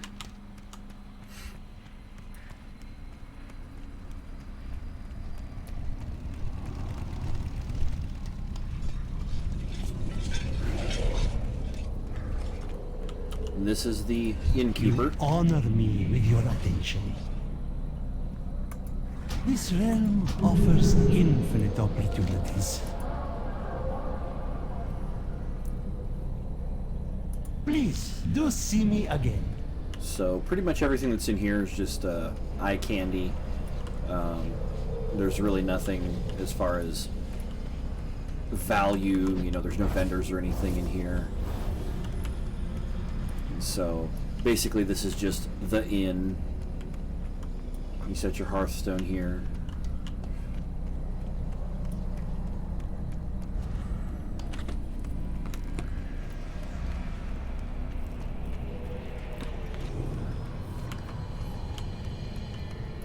What do you seek?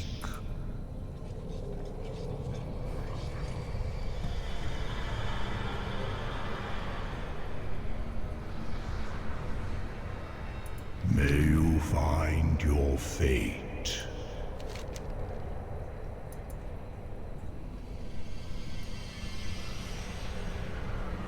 Keep to the path.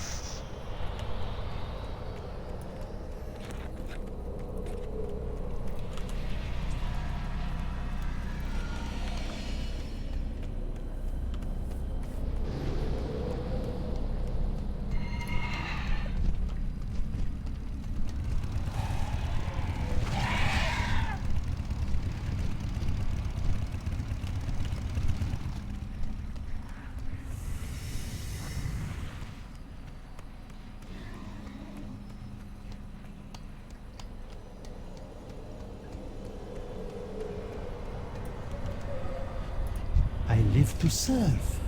More Walker.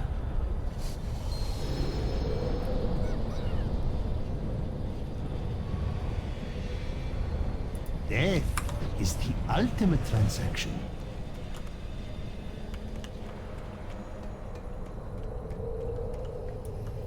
Barber's chairs. I think I look pretty enough.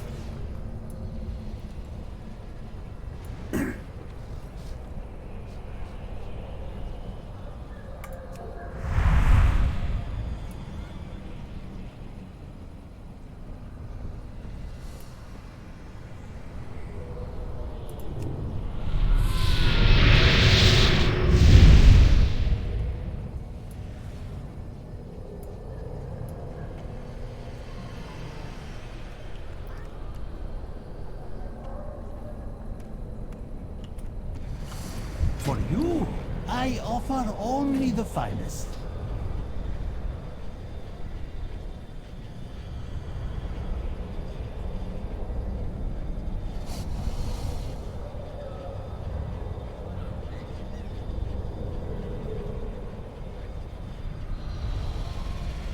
Remember, everything has value.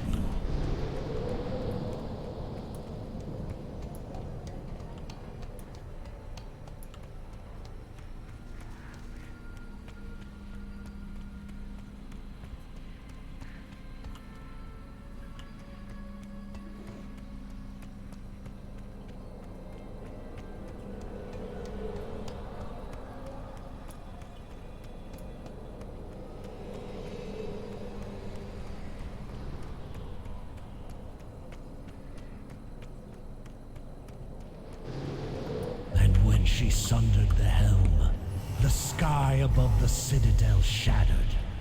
The spire of an immense tower appeared beyond the veil.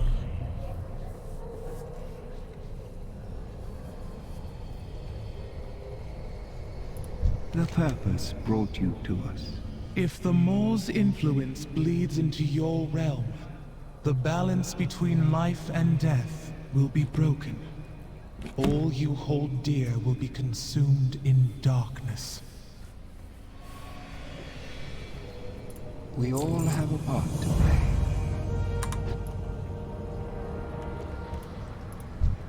What news?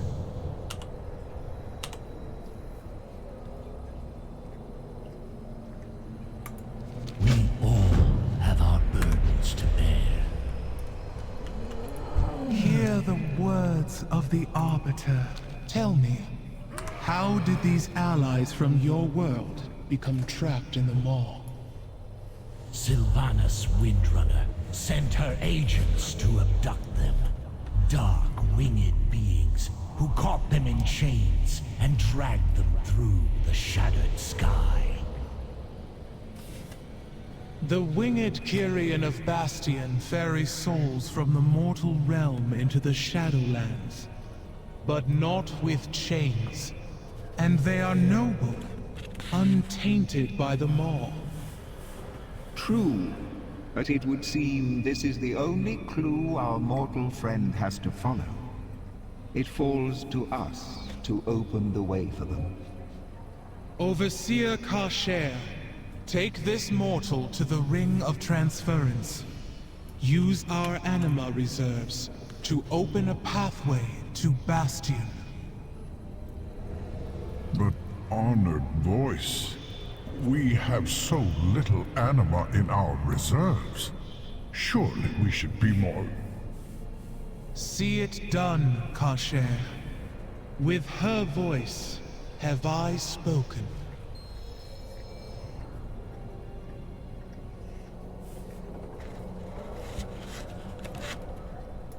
The purpose must be followed.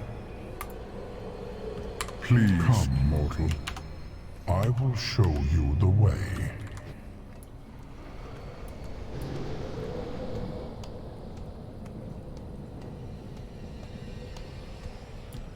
Meow meow.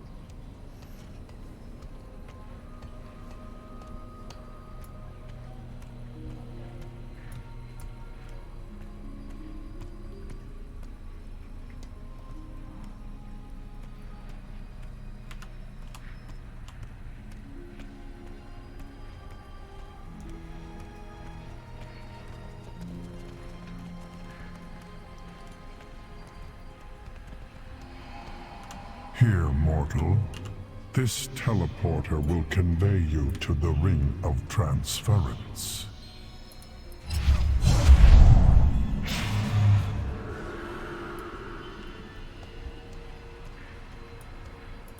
What do you seek, mortal?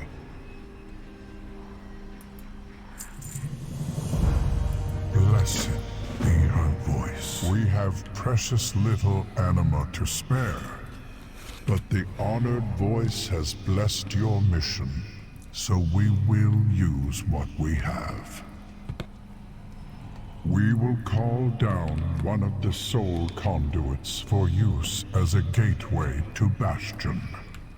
These paths have been dormant for some time. Your arrival will be unexpected.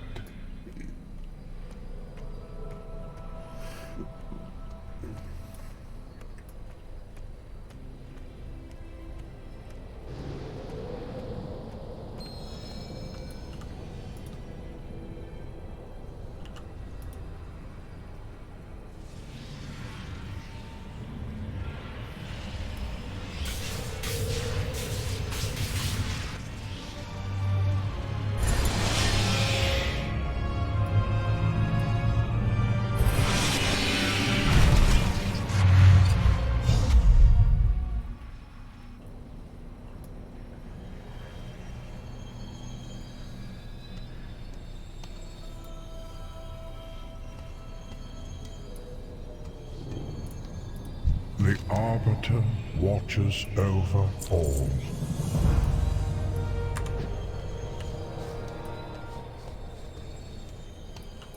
The purpose reveals our way. This crisis will.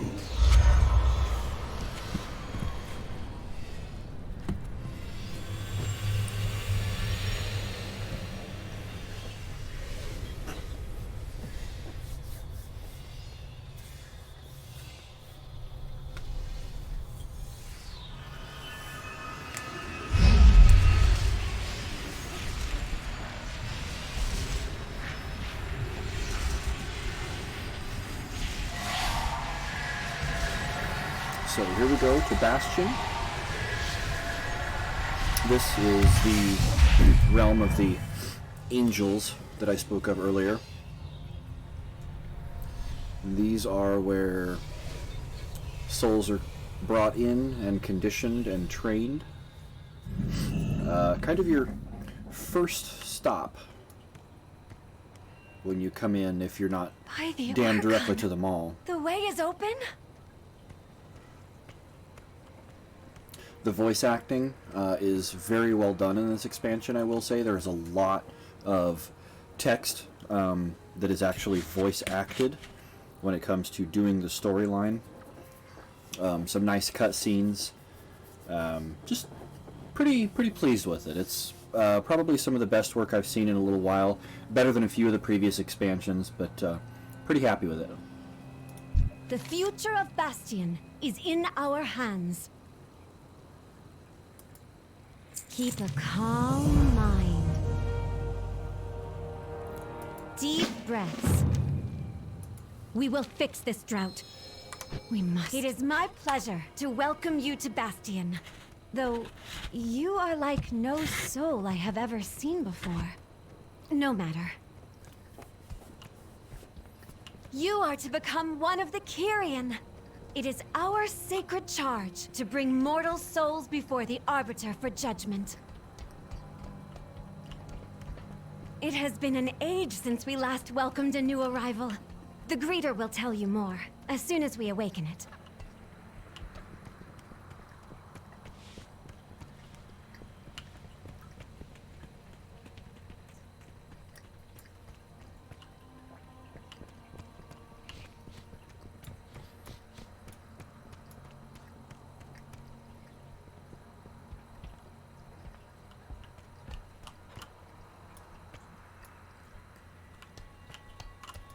Allow me to show you the way. Ding.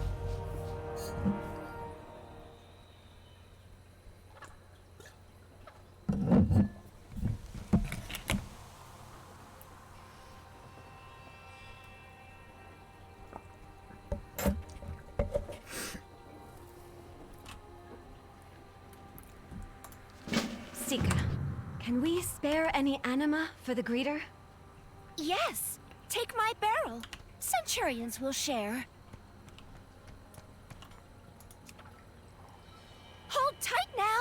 No anima must fall.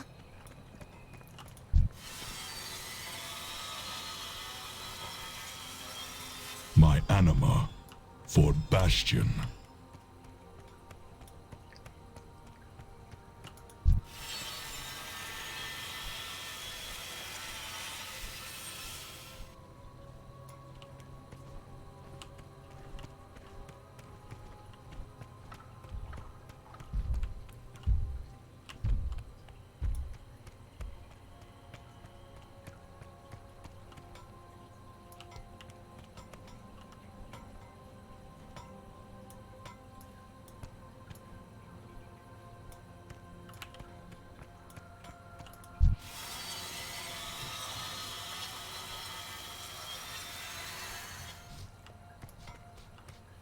Have enough. We wake greeter now.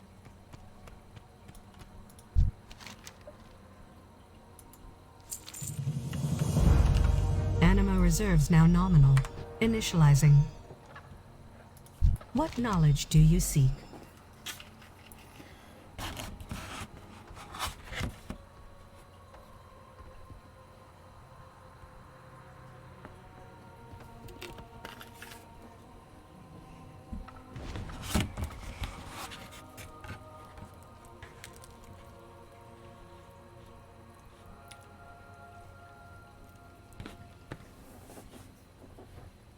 I exist to answer all your questions.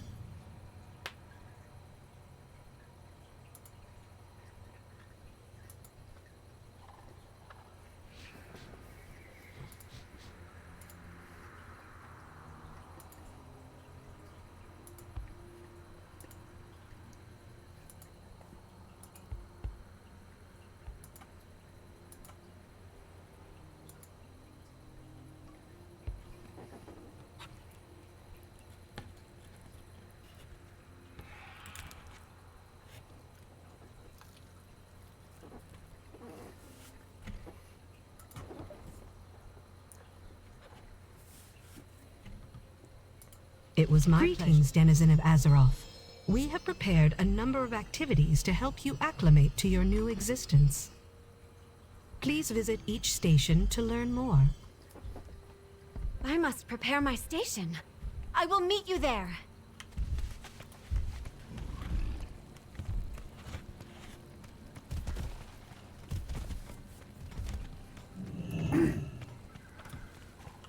I'm out of range.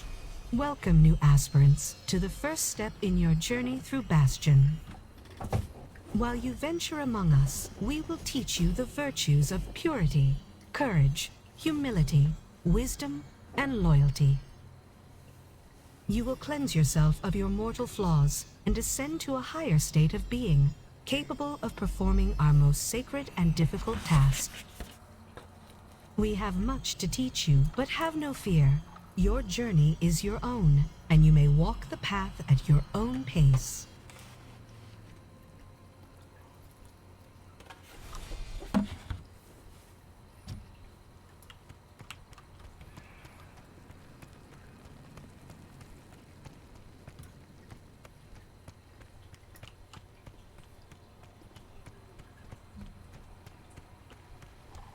Step into the pool, friend.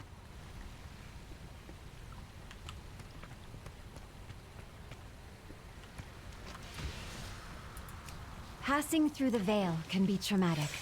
Allow us to cleanse the pain of that ordeal.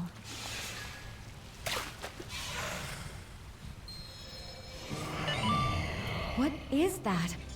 It looks like a Kyrian, but it is twisted. How strange. Carry on with your learning.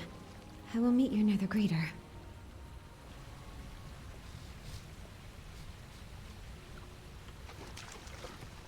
You could just hear how her mind was preoccupied.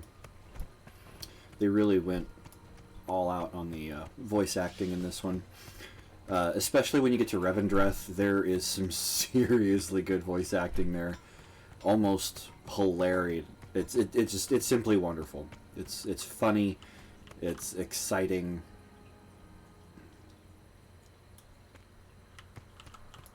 At which temple do you train?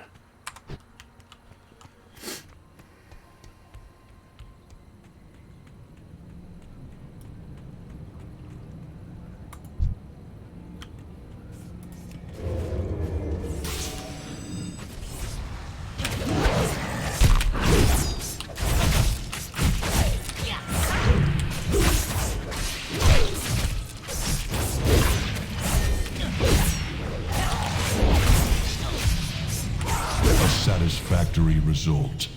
I yield.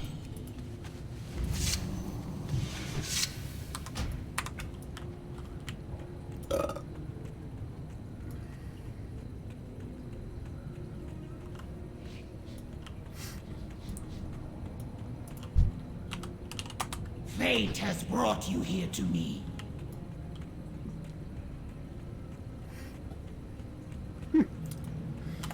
That character's name, Fuchsake. I won't say it out loud.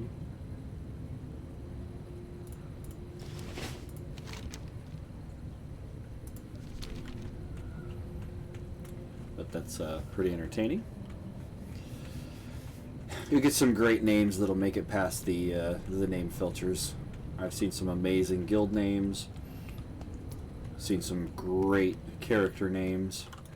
I try to do more role-play-ish character names myself, but I've had some friends that have had some seriously golden names over the years.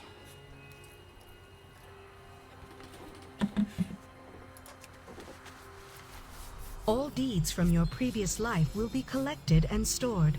The archives compile the histories of countless mortal worlds, as seen through the eyes of aspirants like yourself.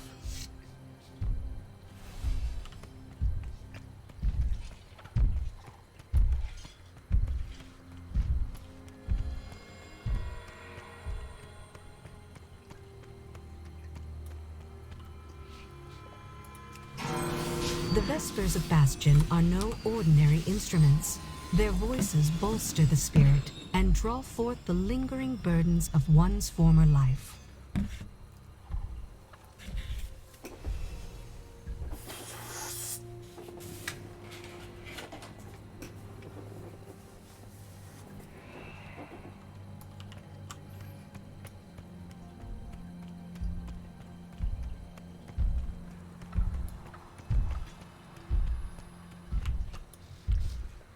I serve not only Bastion, but all of the Shadowlands.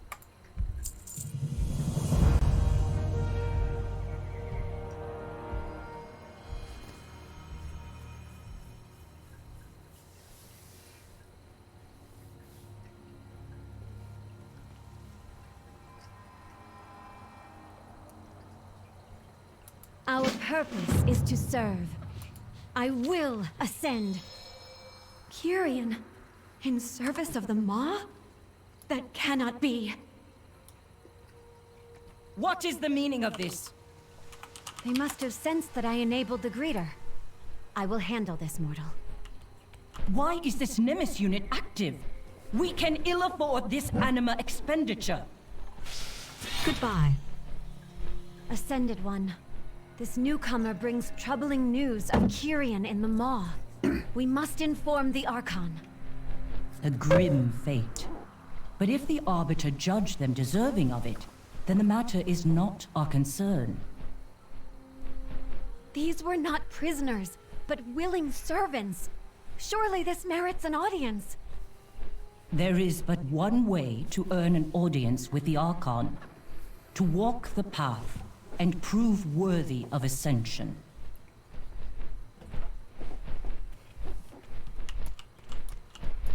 Yes, mortal.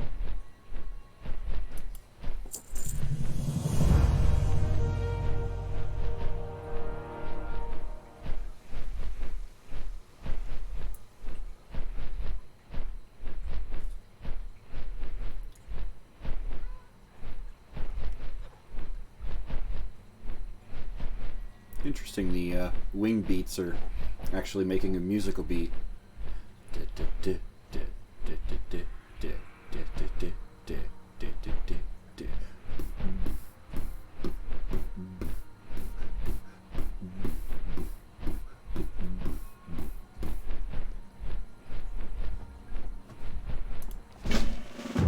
You know the path better than most, aspirant.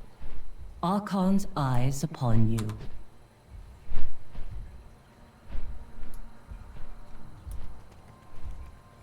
Follow the path. As if we have... We should be on our way. Kalea is an excellent aspirant.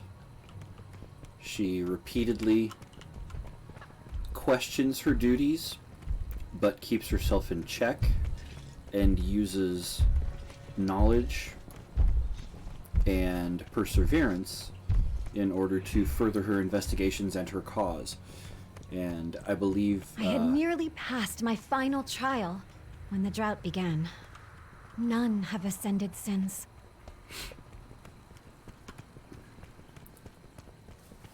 They give you little tidbits of what's going on behind the story as you go, and it lets you into just really how dire the situation is in the 4 different realms of the dead, and how the Our realm lack must of appear anima pristine affects to them. you.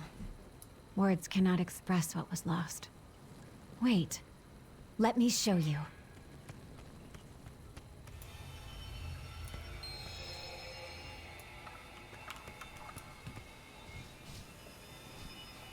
We're going to take a look to see what she has seen. We are in the midst of an unspeakable tragedy.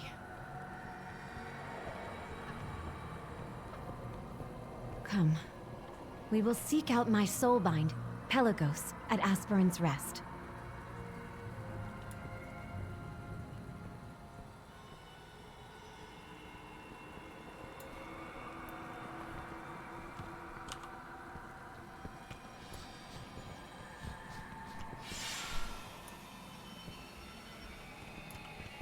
A soulbind is sort of like a spouse or significant other. One of the things I really think is significant and that I'm a fan of is that in this expansion, in this area specifically actually, Blizzard hints to the first transsexual major character or player in a game like this. When you become a spirit and you come to the world of Bastion, you take the rightful form of your spirit. And one of the quest givers that you interact with, especially on several of the daily quests that you'll come and do in Bastion, this character, if you just talk to them instead of just taking the quest from them, they will let you know that the form that they had in their previous life was not like the form that you see them in. And basically what it is they were the opposite sex in life, but when they came here to the afterlife, their soul took their true form, or the form of who they should have been, and it was actually the opposite sex of what they were when they were alive. And I have several friends that are transgender, and I say several because I actually have like 4 or 5 of them, and I've been able to learn a little bit of what their life is like and what they go through as far as being someone who is trans, and it's not a sin, it's not a disease.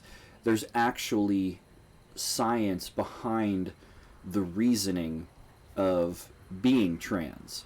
Being gay to me is still a little more confusing. It falls along similar lines, but the being trans thing, science has actually figured out what it is.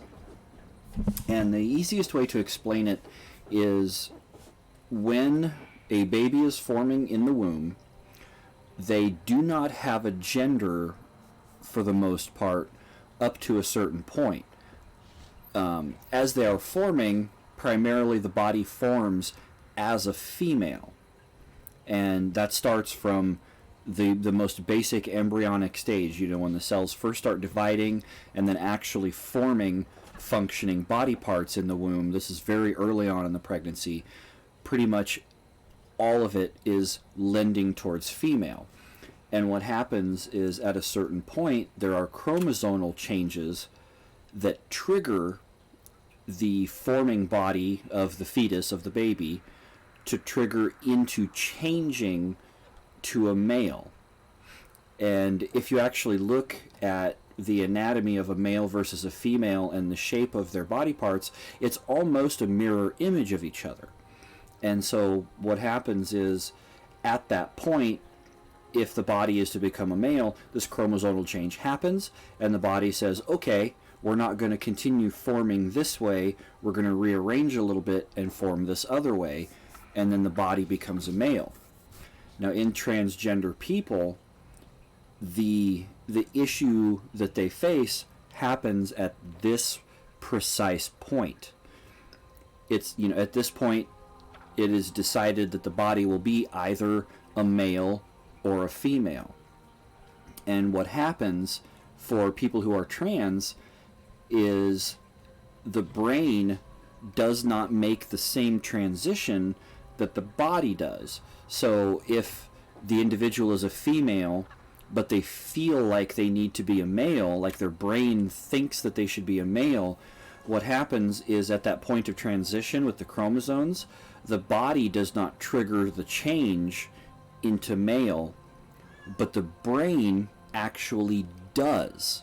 And they have found, doing all kinds of studies, extensive studies, more than what your politician or your preacher can say, the brain of a transgender female to male person,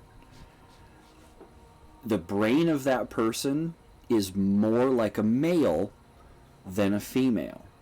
If you were to actually cut the brains out and set them on a table of a normal man and then a transgender female to male man, if you look at those brains, they are super, super similar. Because the brain of an actual female and an actual male are very, very different. You can look at them and yes, they're the same, but they function very differently because of how they react to hormones and things like that. And so what happens is, in these transgender people, when the body selects which gender to be, the brain ends up picking the other gender.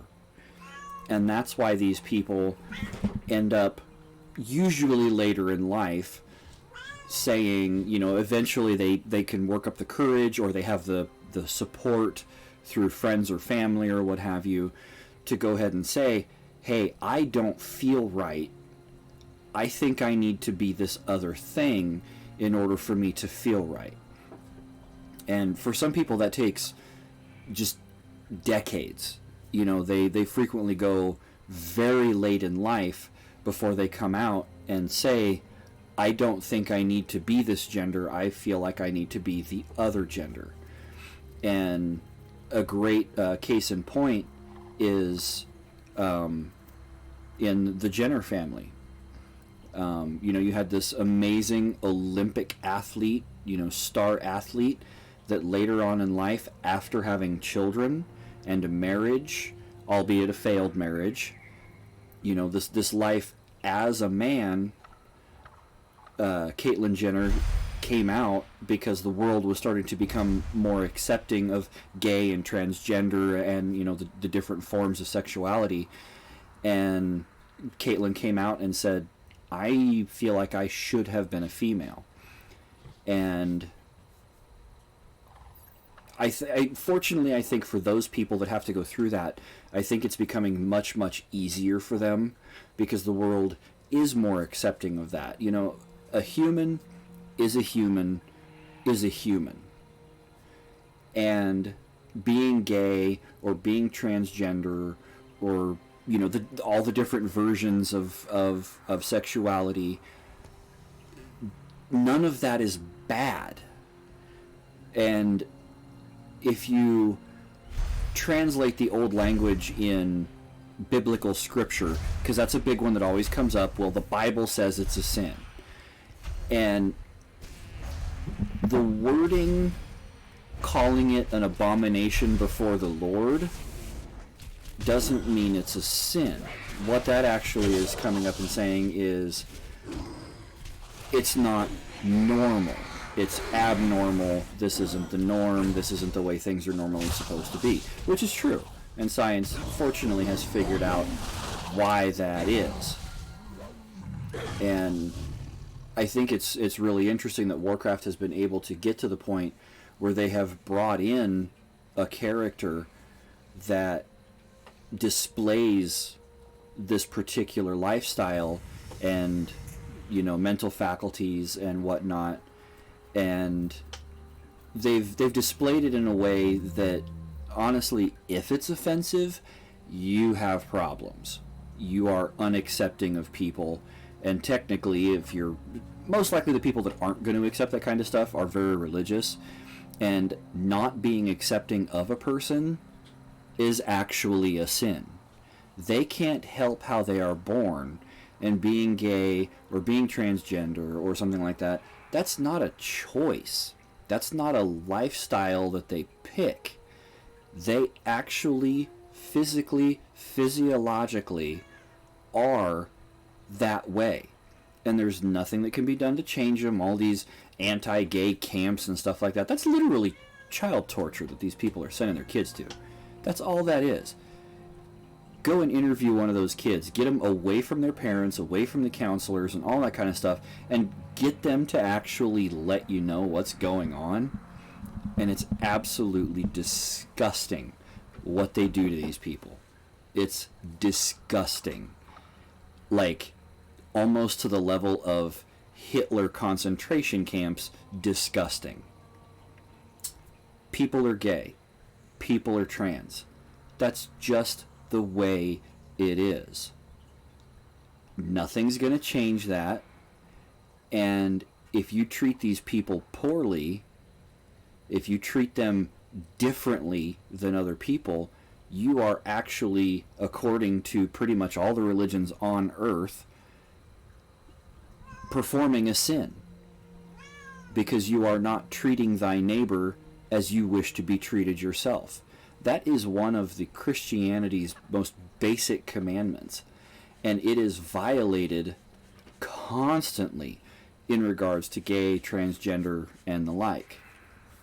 And so I really, really give props to Blizzard for being able to, pardon the pun, come out with this particular character that is a transgender character, and you know, they put that little bit into their story. And I'm very proud to be part of the in-depth gaming community. Not only do I play games like Warcraft, but I also play tabletop games like Dungeons and Dragons. And, you know, lending back to what I spoke about a little while back about Critical Role.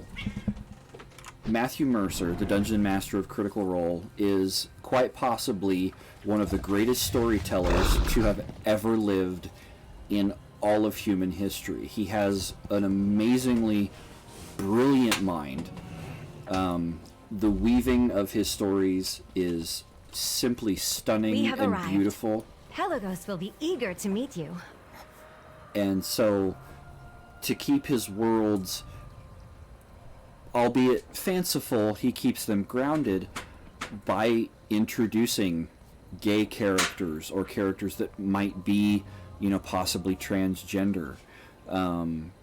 He welcomes that kind of differentiality between different characters. I mean, you know, the typical, when you think of a Dungeons and Dragons character, you think, oh, an orc, rawr, or a paladin, I am mighty. And he actually discourages that kind of generic play. He wants people to really dig and to create characters that have some depth and, you know, something interesting about them. In the current campaign that he's following, this is 2021, by the way, if this video gets viewed, you know, down the road, early of 2021, there are some characters in his campaign that are very openly gay. And the storyline that's weaved into that is beautiful, and it's not anything erotic. You know, it doesn't even lend to that. You know, they don't go into that kind of stuff in the game.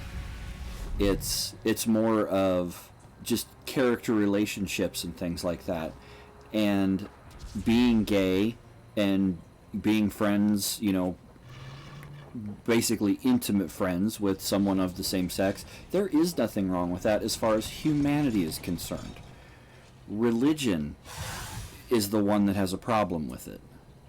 And when a religion says that you should be nice to humans, but then it casts out humans, that is simply the definition of bigotry, and you're automatically wrong. Be nice to humans, but don't be nice to humans. You know, what do?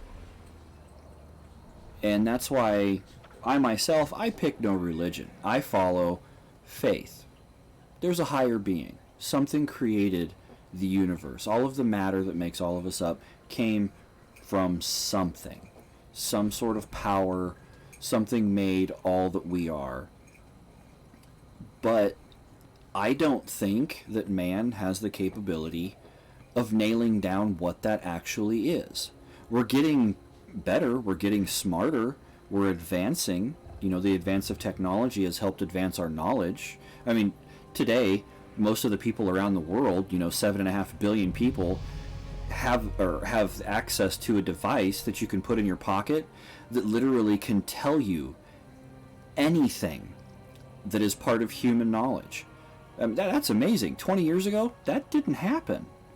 So humans are advancing, but when it comes to the creation of the universe, we're not there yet. And so what humans have done over the eons, and this is complete fact, you can research the heck out of this, this is complete fact. When humans cannot come up with an explanation, they create an explanation that is palatable. And when it comes to things of great power, they simply call it a god, or the gods. Greek mythology, this was way before Christianity. They explained all of these things by gods. There was a god that pulled the sun across the sky. There was a god that made the plants grow grapes. There was a god that handled war and aggression. And later on, as science was able to explain each of these phenomena, those gods fell by the wayside. Well, there still currently is pretty much one god for the most part, whether people like to admit it or not. If you look at the two major reigning religions on earth right now, Christianity and Islam, they both, as far as their deity is concerned, describe exactly the same thing. There is one true God. The God has many names, and this God is all-seeing, omnipotent, created the heavens and the earth. The Quran and the Bible are basically just translations of each other. Some of the stories are changed a little bit. Each one of them has a prophet, a major prophet. For Christianity, it's Jesus Christ. For Islam, it's Muhammad. But if you look at a lot of the stories behind them, they're the same. If you look at ancient Mayan and Aztec texts, they actually describe prophets 5,000 years before the story of Christ. But it's exactly the same story as the story of Christ. So explain that. Man created it as a way to explain what man didn't understand. And that's why science is almost becoming a religion for so many younger people, because they are taught modern science, and modern science covers a lot. You go back 50 years, you simply go back to 1970, and science explains so much more now than it did then. You go back to your great-grandparents. You go back 80 years. When they were kids, their version of science was paltry compared to what we learn now. High school science these days, in an average public school, will teach more than what most college science classes taught when our grandparents and great-grandparents, you know, those of them that are around 80, 85 years old, more than what they were taught in public school in their science class. They were taught basic things, but modern science it's getting to the point where it's almost easy. And those with proper direction and good scruples are using science to learn about things that truly matter to humans. And one of those big things is the LGBT community. You know, being gay, being transsexual. And in studying animals around the world, they find that being gay is not a human thing. This happens in tons of different breeds of mammals. It is completely common, and the activity that is seen in those mammals is similar to what you see in humans. You see same-sex intimate relationships. I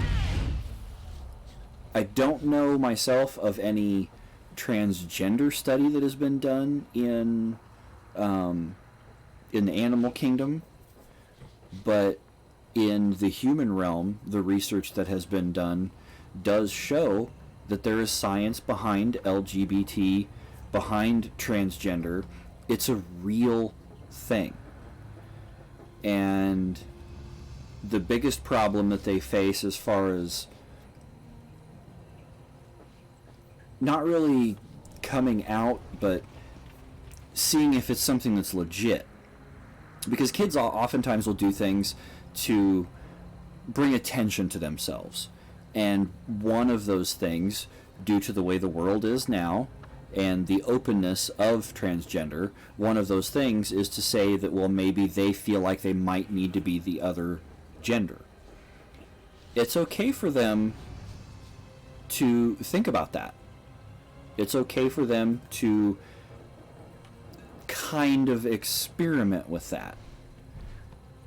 Because if they truly are more comfortable as the opposite sex, hitting buttons here, then later on in life, then maybe they can, you know, perform the things needed, the therapy, the treatments, the surgeries to transform into their other body. I have a family member that was going through the early stages of that, and we, through proper communication and openness, you know, being open-minded is the single most important thing through any of this kind of transitional period. Be open-minded. It could happen. Does it mean they're a bad person? Absolutely not. Absolutely not. If they murder people, they're bad. If they were born with a vagina and they believe they need to have a penis, that's not bad. They're not a bad person. Their brain thinks they're supposed to have a penis because their brain is male and their body isn't, or vice versa. There's nothing wrong with that. It's an oops. People are born with deformities all the time. This is just another deformity that humans have to learn how to overcome. Do you cast out a person with a deformed hand as being an abomination because of your religion? If you do, that's really screwed up, but I've never heard of that. They were born that way. Well, guess what? People who truly are transgender, they're born that way. They were born with mismatched parts, and because the brain rules the body, the brain wants to fix the body, and that is what transgender is. It's simple. If you can't grasp it, then you're too dumb to be watching my stream, so go ahead and click off of it. But that's what transgender is. And I again, you know, I really, really give props to Blizzard for incorporating a character like that, because it's real, it's human. It is part of who we are as a whole. You cannot accept humans, all of humanity. You can't accept it if you don't accept all of it. You can't pick who is a human. If they were born of another human, they're human. And it's actions towards other humans that define whether or not they're a good or bad human. And that's it. Your actions toward other humans. And so, you know, in this instance here, this particular soul led their life as one gender, but they never felt right. And they said it was actually a great relief when they came to the afterlife here, because the afterlife doesn't care about any of that. Your physical being is now gone. And like if you look, all the aspirants, they pretty much look the same. The females all look the same. You know, that defender looks the same as our little leader here, Kalea. You know, if you look over there at Reyes, the flight master, she looks the same. The figures that are all male, they look exactly the same. And that's because the only thing that matters once you've lived your life is your spirit, your soul. That's it. And the best way to have a good spirit and a good soul is to simply be good to everyone and everything that you meet. Oftentimes, whether or not they deserve it. You're going to meet a lot of people through your travels who are not worthy of good treatment. But be the bigger person, give them that good treatment, whether or not they deserve it. You'll come out on top because you have shown you will not judge. You will be a good person and you will treat people honestly and fairly and with good heart and good intentions. You know, I've had people in my past that have wronged me a lot. I was bullied horribly in school. That's something very few people know about me. I was bullied horribly, to the point where the school actually would have meetings with my mother about concerns for my safety. And a lot of those people that bullied me back then, now that we've matured and grown up, I can have normal adult conversations with them.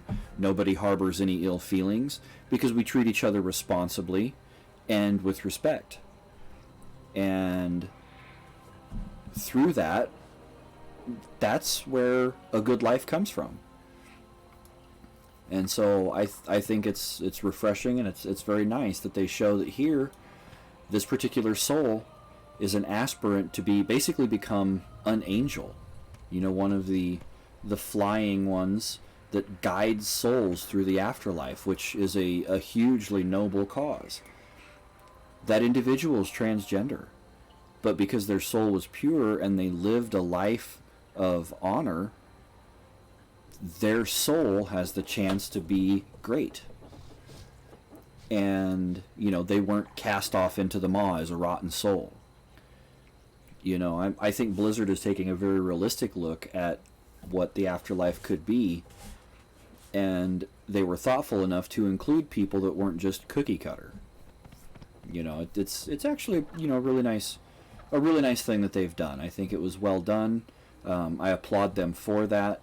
And if you don't understand the gay and transgender community, do some research behind it. Don't look at news articles from anywhere. Don't look at CNN, don't look at Fox, don't look at NBC, ABC, CBS, don't look at any of those. BBC, you know, depending on where you live around the world, you know, your different news outlets. Don't read news articles.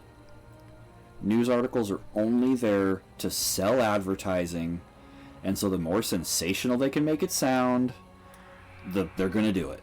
News articles are never unbiased. They always stretch stuff a little bit to sell advertising. All news outlets are guilty of this. So, doing your research, my recommendation is look for things from colleges. Stuff that ends in a .edu, websites that end in .edu. Those are generally the best places to find information that is legitimate, because anything that is published as far as a college is concerned, any form of a research paper, those have to be peer reviewed, which means that other people actually have to look at the research and verify that it is legitimate. And if they find that it is not legitimate, it doesn't get published, or it has to be changed before it gets published.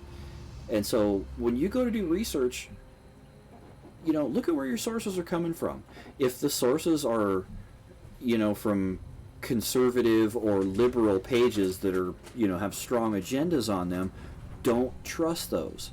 Whichever side of the political fence you're on, don't trust those websites, because both of them are trying to lead you one way or the other. That's their point. They're trying to sway you. These research papers aren't. They are simply presenting, this is what we found, period. And when you read up on things like the gay community and the transgender community, you're going to see a lot of very surprising stuff. And as Dr. Neil deGrasse Tyson, who is smarter than you, and who is smarter than your politician, and who is smarter than your preacher,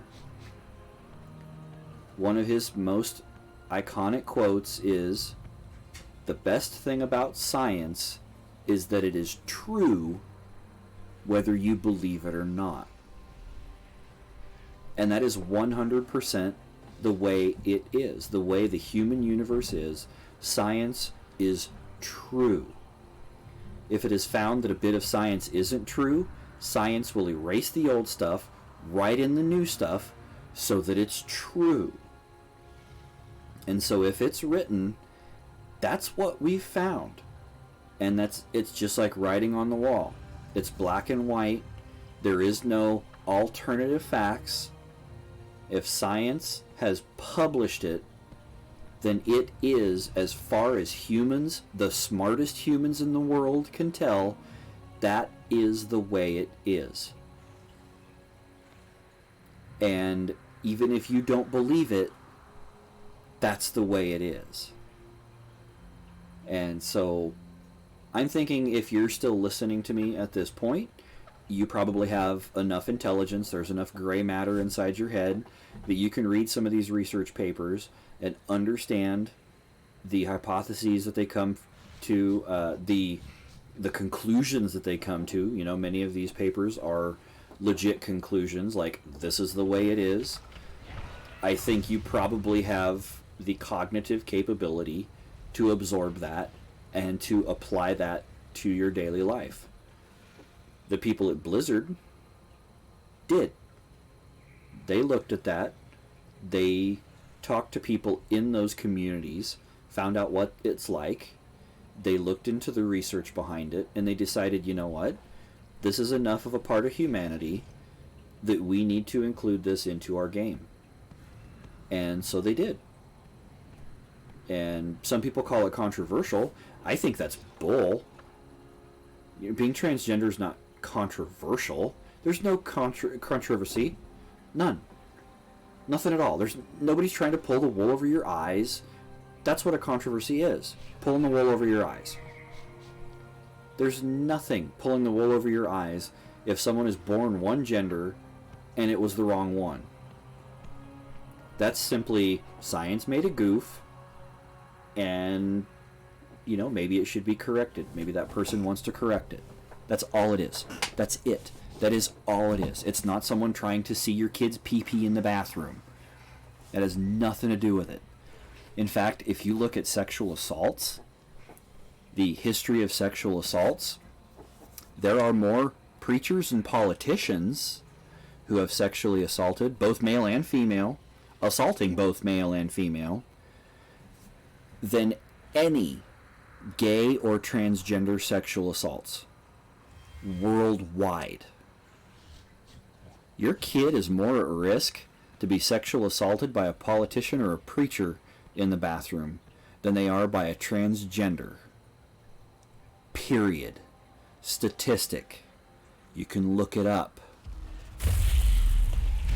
And that's why I have absolutely no qualms whatsoever with my family hanging out with people who are transgender, whether they're pre-op transgender or post-op transgender. Either way, a true transgender person is just like every single other normal human being on the planet in their brain. And that is what matters. Because they're not just going to go out and try to rape people just because they're the wrong gender. That is completely fabricated, and if you look it up, it doesn't happen. Oh, it will. Really? There's been transgender for a long time.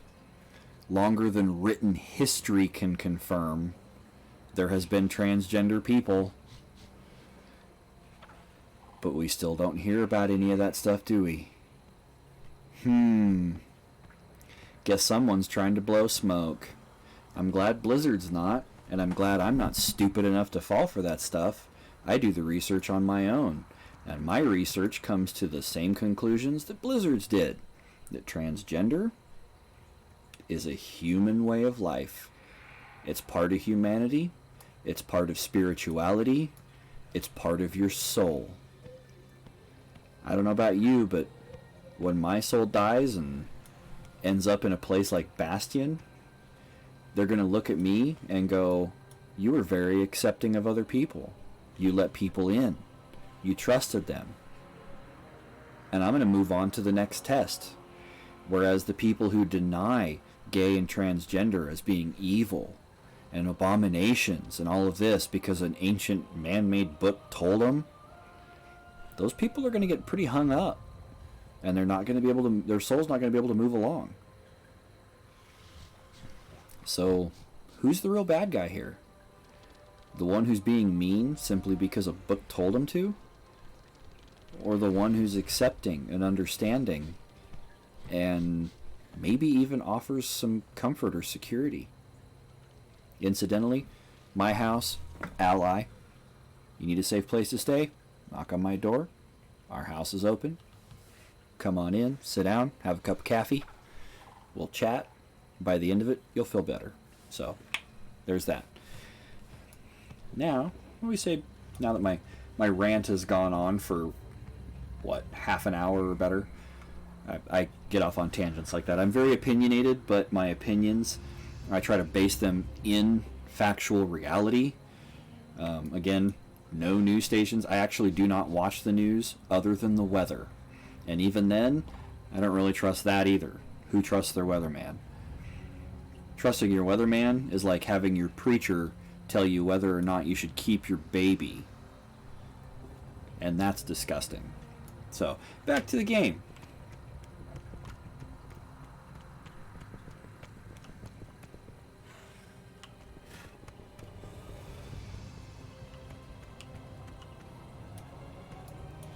Clea!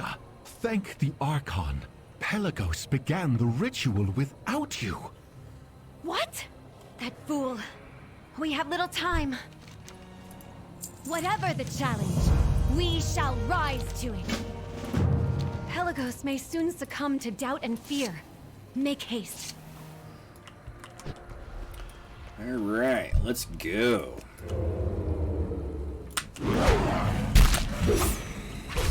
Die, you bitter memory. I have no bitter memories.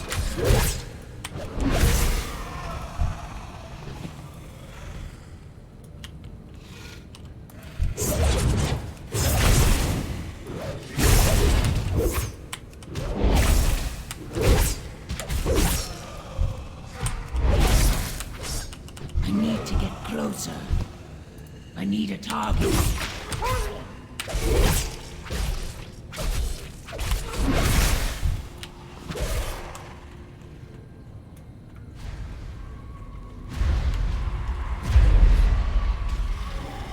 Clea, help me!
we'll probably be getting off here shortly. I've got some iRacing practice for our race that is taking place tomorrow night, 7:30 Central.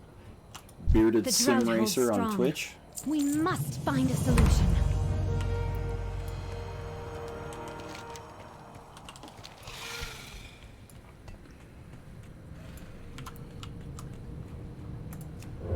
Complete these quests here. Once we come back outside, there'll be a good place to park. We gained a little over a level, about a level and 1/5. So that's pretty satisfactory for playing a little bit and then going on a little bit of a rant. Do forgive me for the rant. I'm a firm believer that people should be treated fairly, no matter who they are. So... help me! Oh, looks like we're gonna have to wait for the excruciating memory.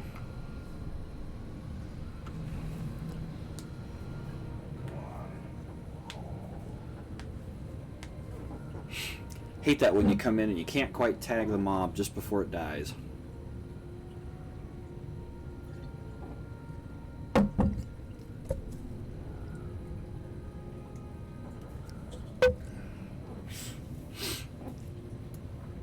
Alright, let's get a respawn.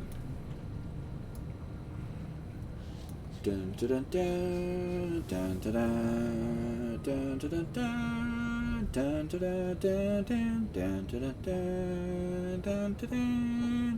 dun dun dun dun dun dun. Long live John Williams and Harrison Ford. Ah, there we are.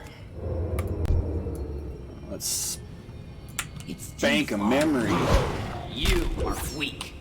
Ascension will never be yours.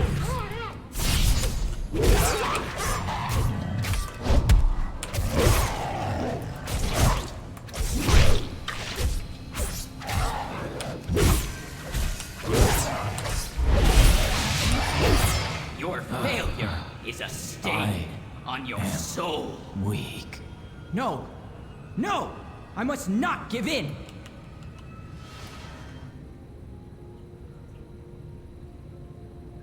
Huh.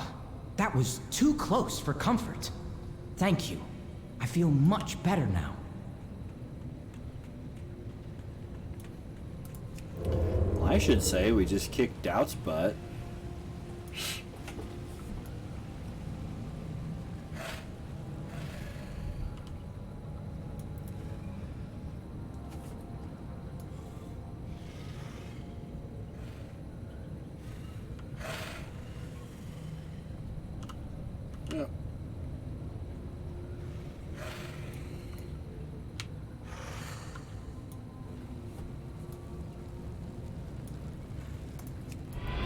Zoom! That was reckless, Pelagos. You would have fallen if not for that mortal. I thought I could succeed on my own, but I was wrong. Share your words of wisdom.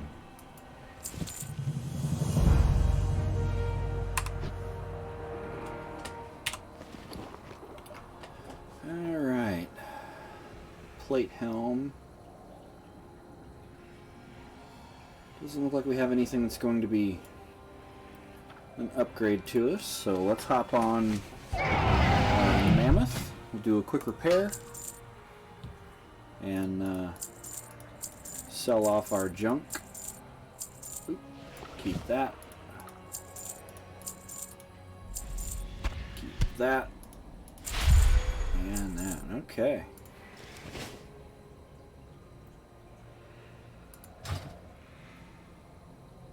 Yeah, we earned 1,100, almost 1,200 gold. Nice. Okay. Well, I do appreciate anybody who did tune in this evening. I'm going to try to probably download some of these off of Twitch if they'll let me. I'm not sure if that is a thing or not. and post up to YouTube, so the video will be up there.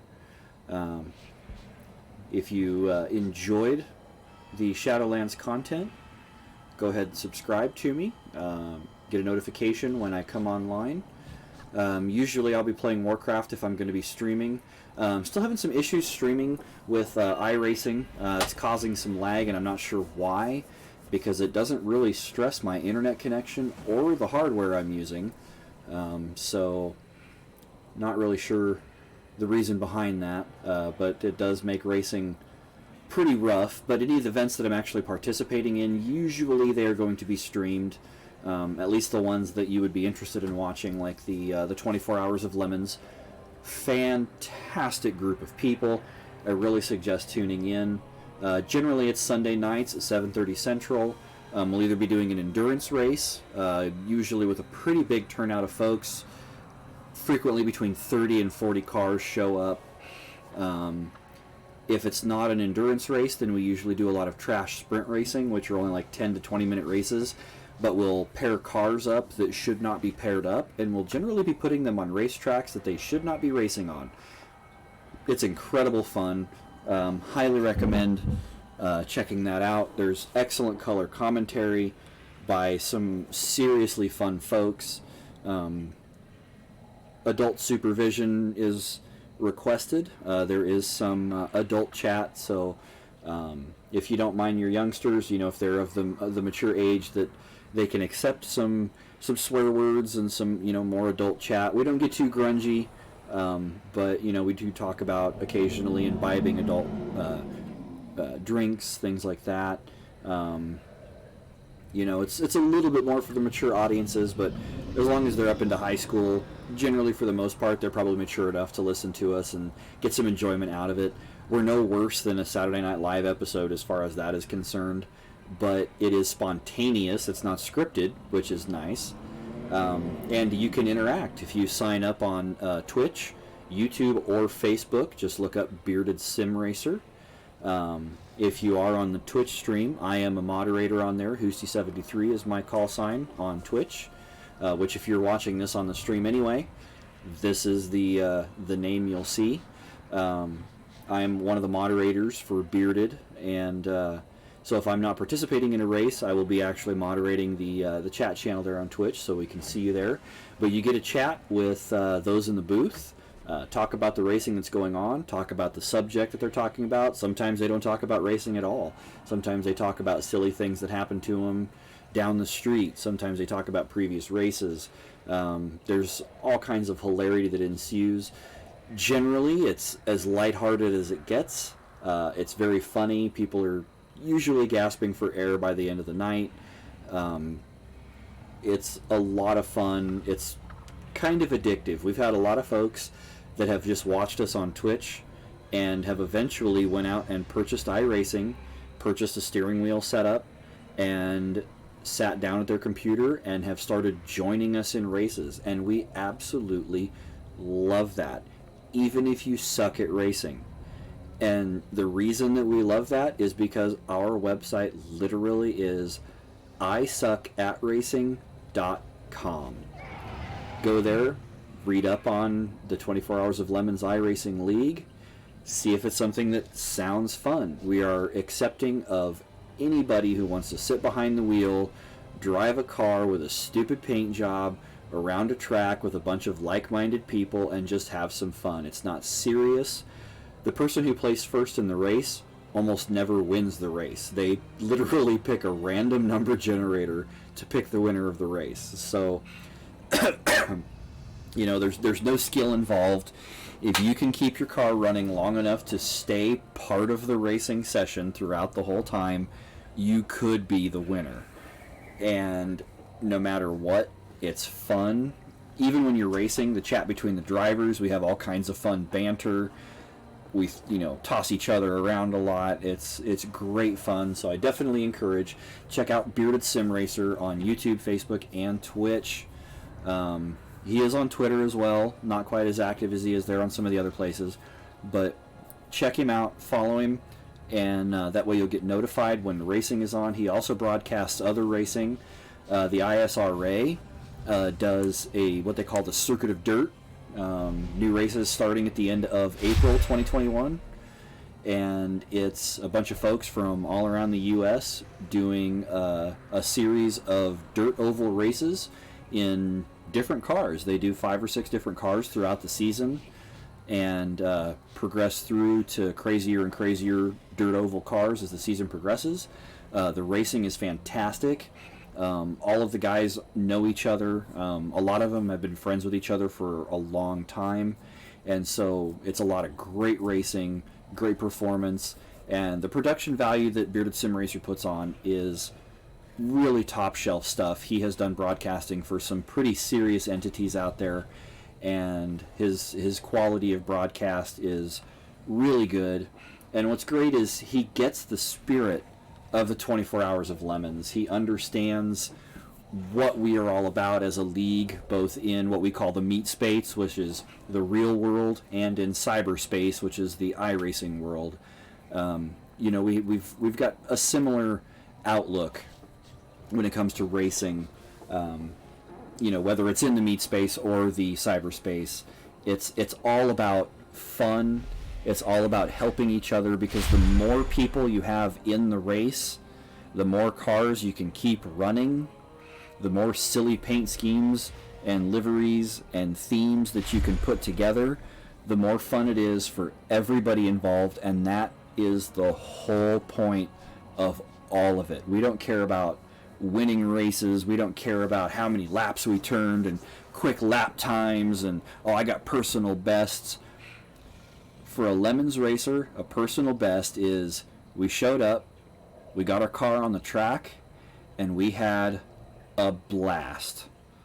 And if you can meet some new friends by the end of that, that's how you win at Lemons, and that counts both in the cyberspace and the meat space. So, joining up with the 24 Hours of Lemons is a great thing. Open-minded people, they're all about having some fun, and they will bend over backwards to get you in. They did that for me when I first joined up. They were a well-established league before I joined. I've been a fan of 24 Hours of Lemons in the meat space for years. I've always enjoyed it. And then seeing that they had an iRacing league, it was something that I found very intriguing. I enjoyed a lot of different racing games over the years. And when I found that it would be very simple for me to join up and participate and be actually part of that world, it was really exciting. And ever since I've jumped in there, it's been it's a really warm community. It's a lot of fun, and you'll see that if you tune in and watch a race on Sunday night with us. You'll see some of the silly stuff that we do, and if you decide that something like that might be what you want to try, you'll see that even when you're behind the wheel, it's the same stuff that you see in the broadcast. People bend over backwards to get you into the race, or to teach you how to paint your car so you can do funny liveries and things like that. It's just a wonderful community to be in, much like the community here at Blizzard, which is why I've been choosing World of Warcraft for over 15 years. I've been part of this community for a long time. You always get your duds, and fortunately in this game, you can block those duds so that your experience is nice, it's fun, it's fulfilling, and that's another reason why I joined the Lemons League in iRacing, is because it's fun, it's nice, and it is fulfilling. By the end of a race, I've had a blast, whether I'm driving in it or not. Even if I drive in a race, I will, the next day, go back and watch the stream that Bearded Sim Racer has presented, so that I can see what everybody else saw. I can watch the production, I can listen to the chat, and it's just a lot of fun. And so when you're driving in a race, it's a double win. It really is. So definitely check that out, Bearded Sim Racer, Twitch, YouTube, Facebook, and don't forget to keep an eye out, turn your notifications on if you're enjoying the Shadowlands content. I will be leveling the rogue up here, Torinia. She will be leveling up through the Shadowlands to become a hero, hopefully breaking everybody out of the maw, and we'll see what we can do. The new expansion coming up, hopefully we'll get some flying mounts in there. We might change content slightly if that does become a thing, just so I can open that up on one of the other tunes. Because once that's open on one tune, it generally opens up for all of them, which will make questing out here a little easier and whatnot. It's a little more fast-paced. I do try to let the storyline stuff play out well for you, so you can read it and listen to the text and whatnot, so you can learn the storyline going through Shadowlands. Make it a little bit of cinematic for you. But once it comes down to it, though, we'll get those flying mounts and be able to really pull through the story nicely at a good pace, and hopefully make it somewhat enjoyable for you guys. And I'm going to be building stuff in the future here to make interacting with the audience a little bit more engaging. Right now I'm just using the simple stuff between OBS and Twitch to broadcast this. I'll be running a rig that'll have multiple monitors and a little stream deck type of thing set up to where I can do transitions and make it feel a little bit more professional. I got a decent microphone right now. Hopefully the audio for you guys when I'm chatting has been good. I'll be hopefully filtering out a little bit of the background noise in the future, just to make the audio a little cleaner. But the whole plan is to try to make my channel something entertaining to watch, maybe a little bit informative, like my little tangent tonight. Maybe if you listen to that, hopefully you learned something from it. Because at the end of the day, I'm hoping to make your day better in some way. Whether it's just unwinding, watching the gameplay and listening to the story, or listening to the commentary in the chat. If it makes your day better, or even if it makes you question something, if it makes you think a little bit, if it makes you get outside your comfort zone and maybe do some digging on your own, I consider that a win. If more people were to get outside of their comfort zone, I think, and dig a little into what the other person's life is like, I really think that the world would just simply be a better place. And fortunately, through my life, I've had the chance to have glimpses into other people's lives that are very different from my own. I've been able to travel to 7, 8 different countries during my time in the military. I've met people from all over the world. I've lived in half of the regions of the United States. I lived in Europe. And so, I've been able to be exposed to a lot of different kinds of people. And it really has opened my eyes to how closed American eyes are, for the most part. And so I actively try to seek out new things to open my eyes more. And the more that I see of the rest of the world, the more open-minded I become, because now I've learned of more types of people and what those people might go through and things like that. And so if I can bring a little bit of that to you, maybe on one of my little tangents or something like that, and if it gives you the opportunity to go, you know what, that sounds kind of interesting, or that sounds like something I've never heard of before, I kind of want to learn more about that, that's a win. So go out there, learn, and make yourself just that much better. You can never make yourself worse by learning, and that's the wonderful thing about learning. It only makes you better. Better at what? We may never know, but you are better than you were before learning it. And so get out there, learn, be good to each other, and we will see you on the next one. If I can type Never here. forget. Never surrender. Turinya says bye. Gomer Gamer says bye. We will see you folks next time around.